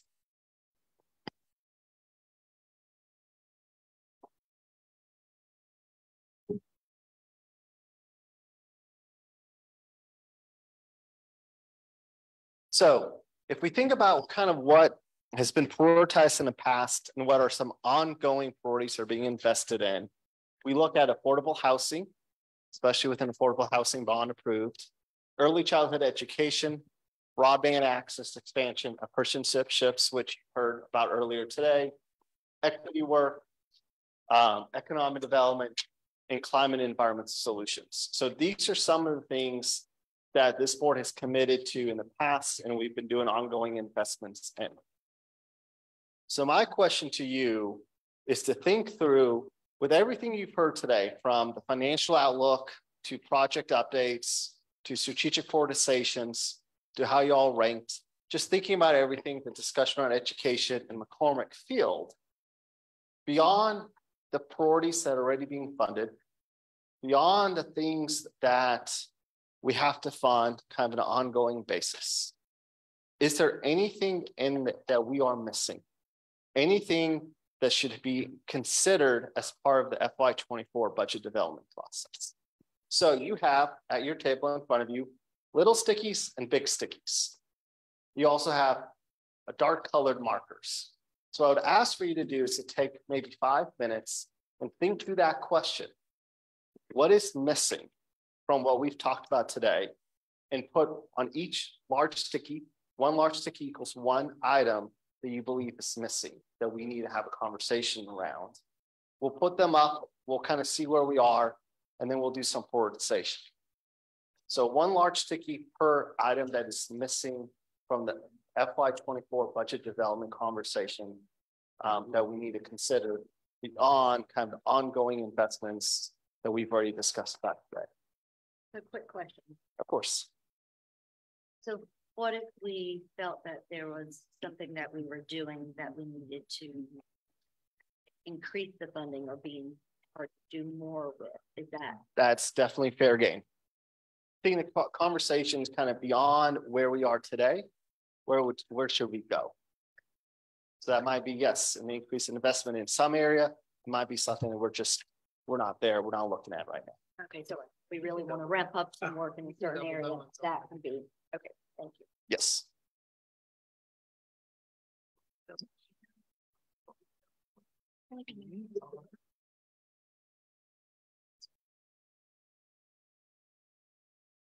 Appreciate it. It's like third grade. There's like childhood. It's like I'm having flashbacks to elementary school. Scratch and stuff stickers. And You want one?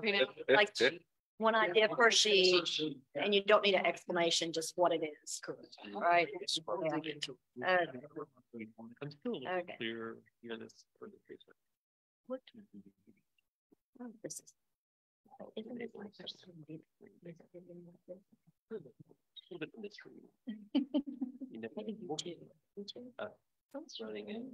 We need to fund boots on the ground. Like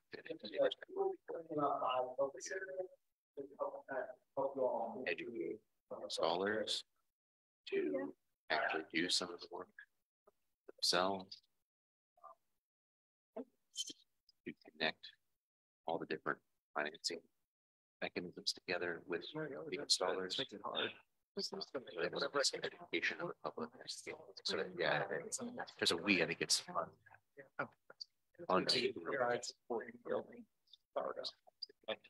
And maybe there's some ongoing role too. Right now, like we need this period of kind of like a series of things. I've written the book called Put the Star. Maybe if I could say more. Some good examples of that across the state. Not everyone is doing like just $10 down here. Other kids that have. So what do we do instead? First, to me, it's fun. You know, provide education companies. Have like an installer membership program where you're like a certified installer that knows how to, you know, do the courts, help people, you know, connect the financing.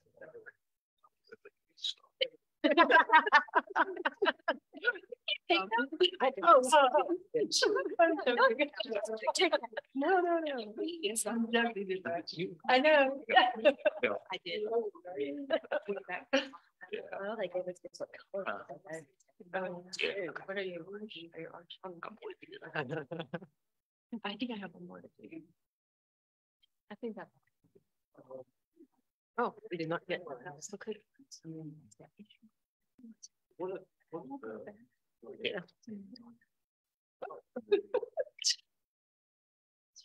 And even my colleagues don't think. We don't. We learned how many dots put up. You gotta focus. Yeah, I probably actually. Oh, that's right. I did just mess up your. No. Oh, wait, yeah. That's. We'll combine. This is big. Yeah, you can have it. You want to? More people? Yes. Oh, cute. Gary has to sit next to all my ADs. I'm old and I have ADs, so not a good teammate. No idea.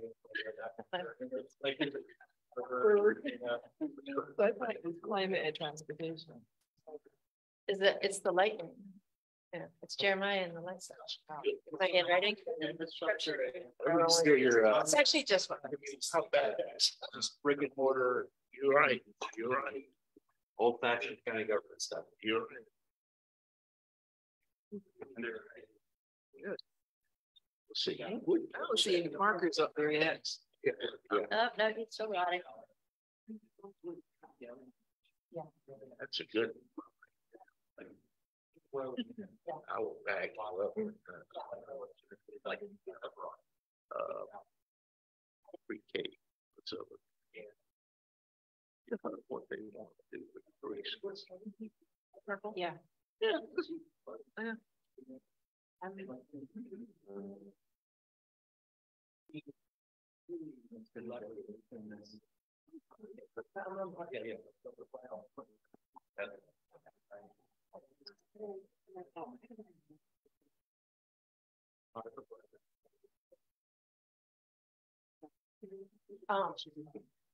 Yeah.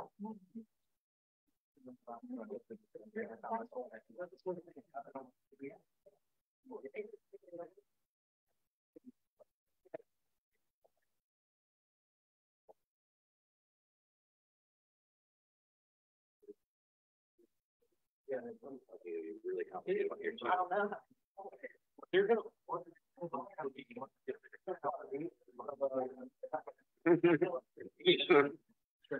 But I am.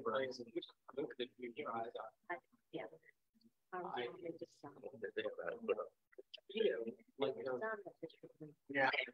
I want to forget. Can you tell me how many? Raphael, did you say how many you want us to make? Is there a maximum? No. Okay. Okay. There were certain.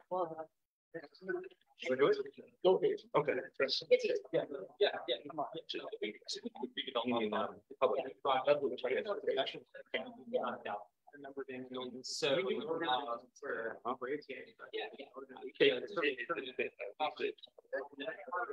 This is it now, right?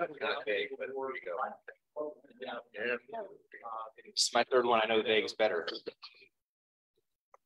I only said. And it wasn't right.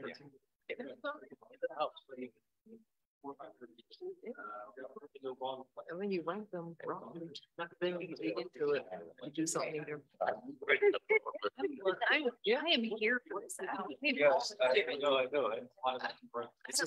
All right, so we'll go ahead and bring it back. So let's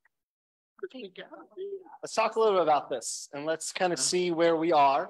So we'll start on the left so I can move my way right. So for environmental energy stewardship, we got provide startup funding to create a green bank in Buncombe County.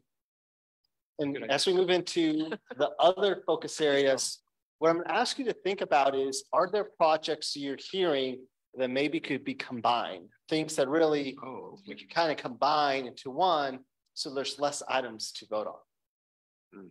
So you can make more judicious use of your stickies later. So with vibrant economy, we already combined some here, but we have apprenticeships, we have broadband, we have workforce housing, we have expanded land use planning and thinking about the future funding effects. I'm supposed to be over here. Infrastructure in unincorporated areas and key growing areas such as downtown. We got kind of two of them.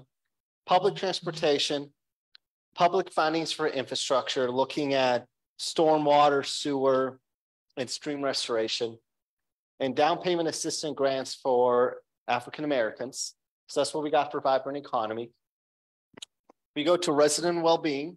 We got public safety, mental health, homelessness, continue to modernize and expand EMS services, including expanding community paramedics, homelessness, continuum of care, and playgrounds. Can I combine any of these? Can I combine continue to modernize and expand EMS with public safety? Or are those really two separate discussions? I think they inform each other. I mean, public safety would include sheriff's operations as well, but I think they can go hand. I think so. I agree with that. Does anyone have any objection or heartburn to me combining public safety and expansion of EMS? Any heartburn with combining those two? Okay, go ahead and do that. Drives and cars. Homelessness. We have homelessness and homelessness continuum of care. Any objections to me combining those two?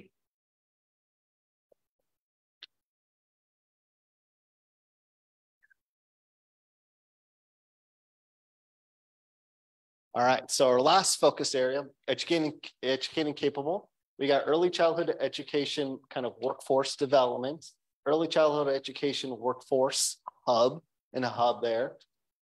To study consolidation of the school systems, ramp up pre-K expansion by county, building centers and hubs, and new pre-K facilities.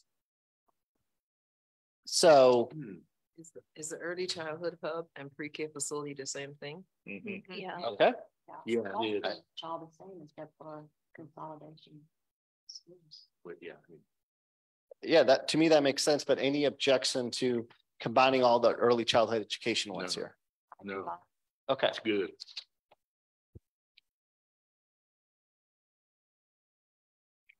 All right, so here's what we're gonna do. You have little stickies at where you're sitting. I don't have any because I think I gave you all of my stickies. You have little stickies. I think you have 4, I believe. So what I'm gonna ask you to do is to come up here and I'm gonna ask you to vote. You need some? You don't have yours? Yeah, yeah, Matt, can you get? Oh, we don't even get the vote. Yeah, so we're gonna take 4 of those little stickies and we're gonna vote. And the way we're gonna do the vote, we're not gonna do any ranked choice voting or anything. We're just gonna do this. The more votes, the higher the priority of the project is. You have 4 votes. If you want to spend all 4 votes on one project, spend all 4 votes on one project. If you want to do 1 on 4 different projects, you want to do 3 on one and 1 on another. You got 4 stickies, use them however you want. We're just gonna look at the raw number at the end of this. Quick question, school system consolidation, is that a standalone sticky or is that? It's a standalone, but it's got some like tape on it, so it's a little hard to get off. Okay, so that's on its own, okay. Yeah, it's on its own, it's just, it's kind of stuck there. Okay. Any questions? Does this make sense to everyone? All right, let's go vote.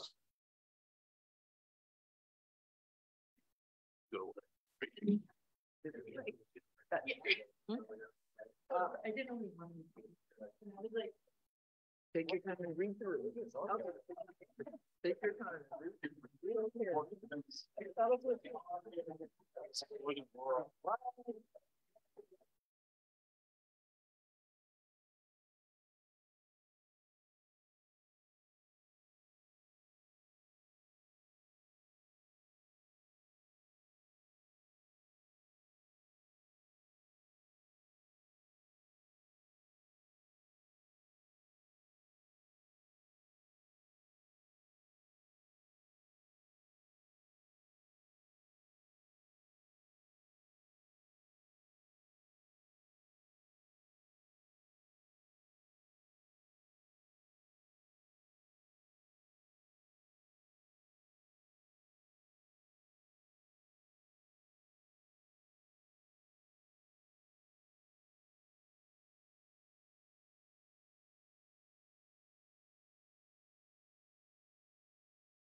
But it doesn't take anymore. It's just a piece of paper.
They didn't have these, just pencils.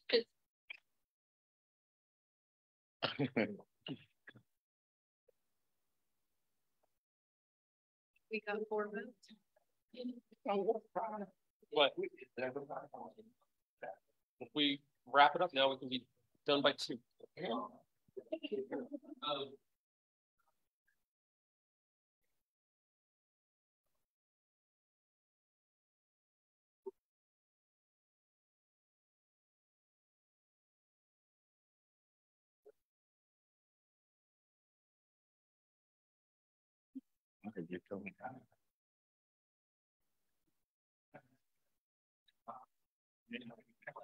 Beyond that.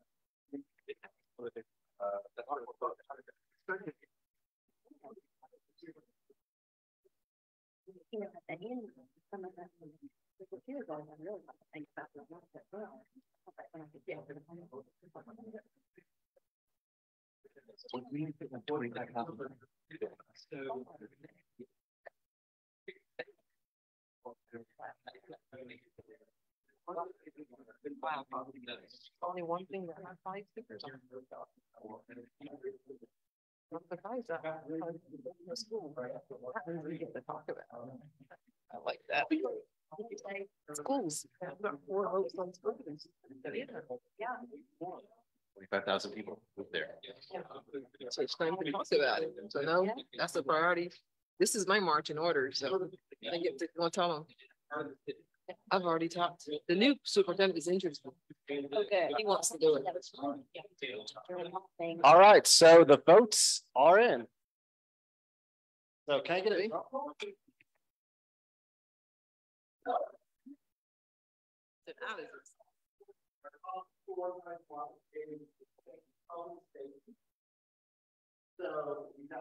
EMS was put out there specifically, but public safety includes the sheriff's office, emergency medical services, fire marshal, emergency management, and 911 public communications. And then we have early childhood education. Really sounds like a focus I saw on these was around early childhood education workforce, as well as early childhood education facilities, hubs, centers. And then from there, we got infrastructure in unincorporated in key growing areas, such as downtown. Yep, right there. We got homelessness, the study of the consolidation of the school systems, funding for a green bank startup in Buncombe County, playgrounds with 2, broadband, and public funding for infrastructure and sewers. And Matt's got this results up there in kind of ranked order.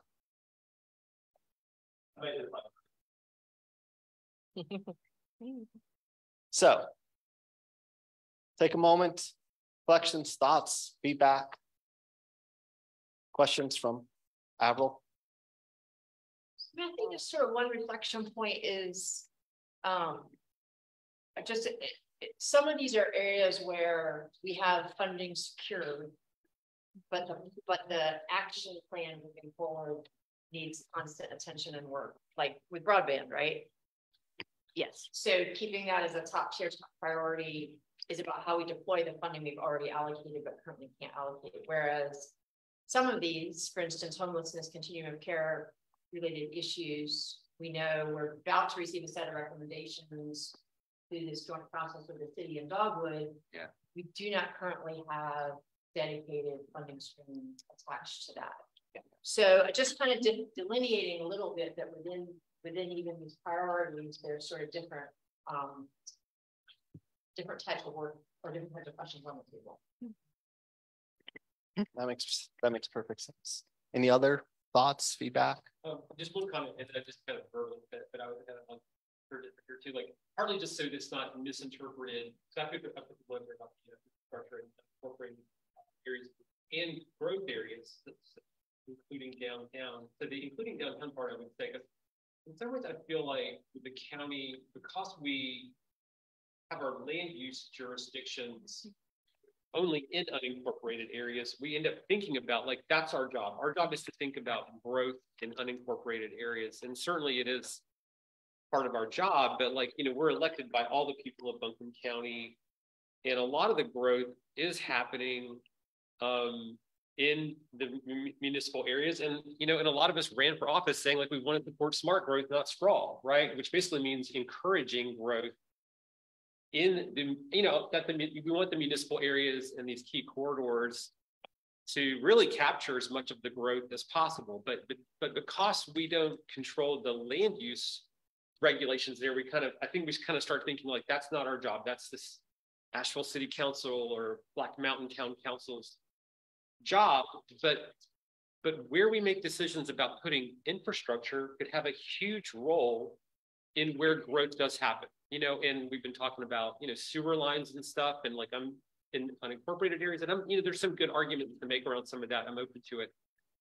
But if we really want to have smart growth instead of sprawl, like in a lot of ways, we actually need to invest more in the infrastructure in the urbanized areas in Buncombe County. And I think the county has a role to play in that. And making those investment decisions absolutely will influence how much growth those areas can accommodate versus kind of like, the sprawl pattern of development that we're trying to change. So anyway, that's part of the reason I wanted to say, make sure we note the growth areas like downtown and not just think about the legitimate infrastructure improvements that we also might want to make in the unincorporated areas. But so let's piece on that. I'm excited to see, just being a new member, what the public safety discussion looks like, because there really are some of the things that fall under that banner. And even as we're putting our stickers up there, hear us talking, well, where does homelessness fall in that? Where does mental health fall? So I'm excited to dig into which priority is going to take shape as the most immediate place of impact for us. Yeah, definitely.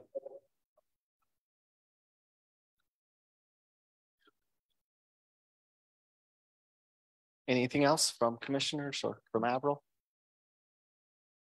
Typically, and you just highlighted, typically we will go to the top 4 or 5 and say that's where we will target for this year. We have several number 4s. So if you look at number 4, that's stopping at 4, you give us our top 5. I want to make sure that feels okay for the commissioners, that when we look at what we would take from here, number 1, of course, got 5 votes, but the other 4, does that feel right to you that those would be the 4 we focus on and we stop at number 4? Good question. So, because partly you're looking at this for yes. funding, and so the consolidation of the school system wouldn't necessarily be funding. So it would not be a funding, but it will be a conversation that we would start. Right. I take this as our to-do list for the year. We would actually reach out to the schools as a priority for our board. Where does that look like? Now, in my mind, the consolidation of the school system, the first step needs to be a study. Mm-hmm. Right. So in my mind, the funding of that study could be this pot of money. Because I was going to say, so that makes sense. I was going to say, if it wasn't really funding, I'd be willing to add the Green Bank right to that as well. That's what I was thinking. But I was thinking the funding of the study would be what you would ask us to do, but we would need to talk to our partners to make sure that they're ready to think about consolidation. If they said no, then that funding would not be used. Mm-hmm.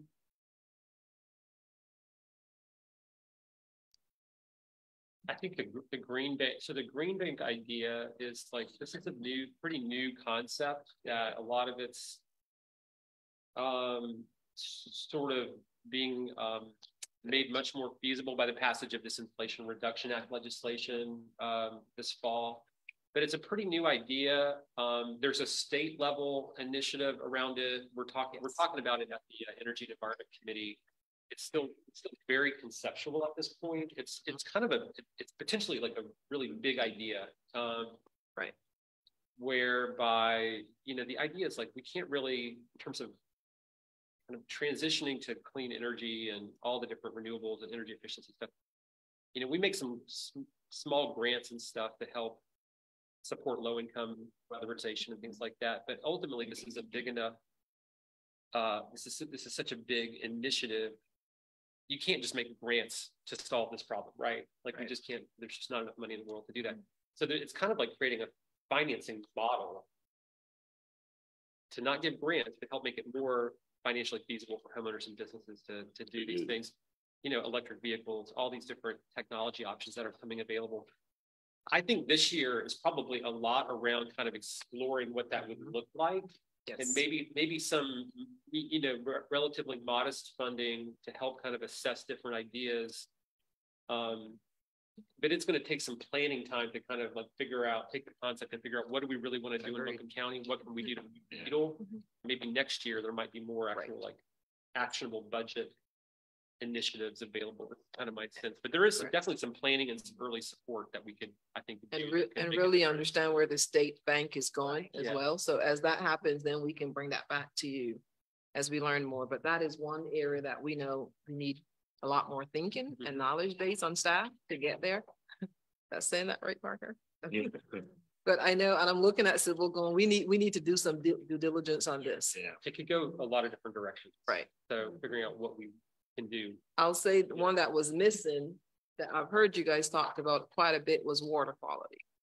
Right. And what would that look like going forward? So as the environmental subcommittee digs into that, maybe we can get some recommendations coming forward from that committee on how do we start to attack water quality, especially water that we use for recreation in our community. So, to my original question, is it too okay then for us to stop at the Fords, which is a clear priority from the board that we will work on, and we'll come back before we finalize and start spending money, what programs will go into those specific ones. Yeah. Can we stay on the school item for a minute? Because I guess like Terry said, when I heard this, it wasn't clear to me, like, is there a funding thing here, or is this more about like us, fostering a conversation with the school partners around, is this something that they have any interest in? There's a real interest in exploring. So I wasn't I don't know if other people want to comment on like, or is it like, no, let's go pay for a study right now, because maybe a study would be needed, but it would be sort of contingent on there being the agreement, momentum, and openness from different groups to do it. Right, we wouldn't spend any funds. Right. In my mind, it would be, we need to reach out. Are they interested? But put a placeholder in our budget, or we can come back later in the year if they agree and ask for a budget amendment. So it was a placeholder in case they agree. But our first ask would be, is there any interest from our school partners? Because we can't do this without them. Right. And that question goes to each school board as a starting point? Yes. Yeah. Well, I will start at a staff level. The meeting's pretty much like, at the end of the day, we'll be talking about this a long time, but my hunches are going to say, no, thank you. Would be my crystal ball. Yeah. But we'll start at the staff level first and then get calendar to meet with the board and see where that goes. All right, commissioners, any other thoughts? I guess the last thing I'd like to just raise the playground is the playground one. I know it's got 2 votes, but and I know we're embarking on this master planning process. This is not schools playground, but parks playground. Right. Are we doing a master parks master plan? Yes, ma'am. Okay. When would we expect to start to see from that process? When will you start to expect to see like recommendations around? Improving. I believe that. Lynn is left, but I believe in the springtime we will bring the actual master plan back to you guys to see what would happen. Then you can prioritize where we go. We do have funding in this year's budget came free this year. Right. Playground specific. Yes, that master plan is funded in a capital fund for this year. Okay. So as we head into this budget cycle, we could expect to start to see some. I don't think the timing lines up. I don't think the timing lines up from the master plan being completed, and they both telling me no, that would not be completed enough in time to start. Okay. This budget. Yes. But we will bring those results from the committee, from whatever consultant does that master plan, and then you can prioritize.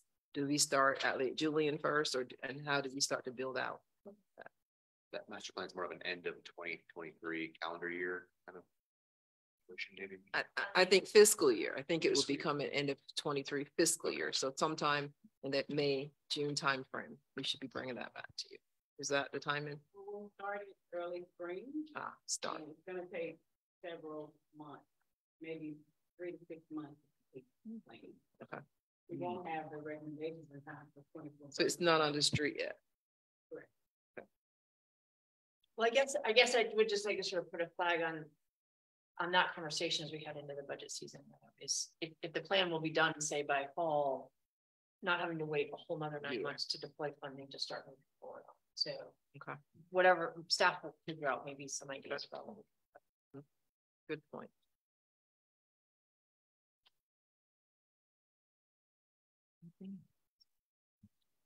Anything else missing in our conversations? Priorities that we didn't cover that you want to see done? Just around the back to the schools budget and everything, and clearly, you know, we've got to be looking at that. So not the consolidation part, but back to this. Yes. One thing I've heard from community members is they really love transparency around that budget. You know, how we're very transparent. Anybody can go on our website and see our budget. And what I hear from community members, they're very supportive of our schools. And they also ask me, they're like, but I can't find the financial information, and they feel like there should be transparency because that's the largest part of our budget. Right? Or it's one, I think it is the largest. By itself, yes. Yeah, by itself. So they're looking for the school budget. So if they go to the school website, they can't find it. I think a lot of that rolls up to the state UPI, but we'll get some answers around that. Yeah, because they just said that would be really for both schools, where they can go. They said, you know, it's great. They can go to our website and they can see. And so that transparency people appreciate, and that would be beneficial as well. And that was first after a single line, so we don't direct it. Right. They want to go to the school's website to see the same details. So on our side, it's simply right, which I understand, and I guess their point is that it is such a large part of our budget that's going to the schools that they would like that transparency around their budget as well. It's just generally it's like a school board that we can't direct, right? Right. It's just generally one of the hardest things for a citizen to educate themselves on is school funding. School funding. I don't know how we we should think more about how to improve it. Yeah. One thought on that would be you know, it's a big topic every year, and of course one other thought would be, you know, we had this huge ask of us last year. We did, I think, greater funding increase than I can remember, even though it was, you know, not everything by far that was asked.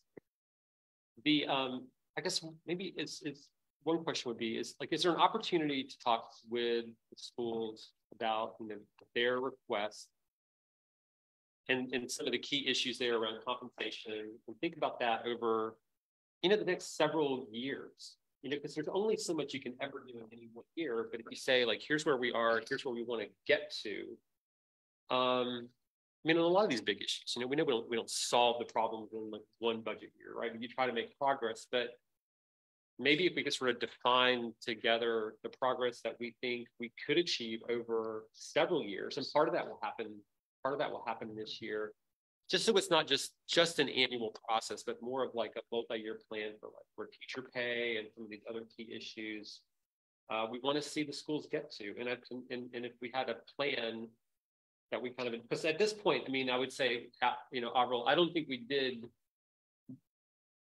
didn't vote last year to approve this full stuff. Like, we voted, all we did really is to appropriate the funds that we could. I think probably a lot of people said, like, we see what's going on in the compensation study. There's a lot of merit to it, but we haven't formally voted to do it. But maybe this year we have a process where ultimately we will take a vote on the budget, and maybe we do kind of ratify like a multi-year plan to try to address some of these things that are important, but which we know we will fully resolve in this budget cycle. So I mean, it was a while ago that they did that teacher compensation study and brought the recommendations to the commission. It's probably 7 or 8 years ago at this point. And we did, and we said we voted to approve it, but it took us several years to implement it. So maybe that's an idea that can be looked at again for some of these things. All right, anything else? All right. Well, thank you everybody for being with us today. I know we went a little bit over time, but not too much. So thanks for pulling this together, and we look forward to working with everybody in the new year to follow up on all this. So we're Yep, we will plan work session beginning in March to really dig into every section of our budget. And we'll see you not here, but in our chambers into work sessions to really dig into our budget beginning in March. all right. Sounds good.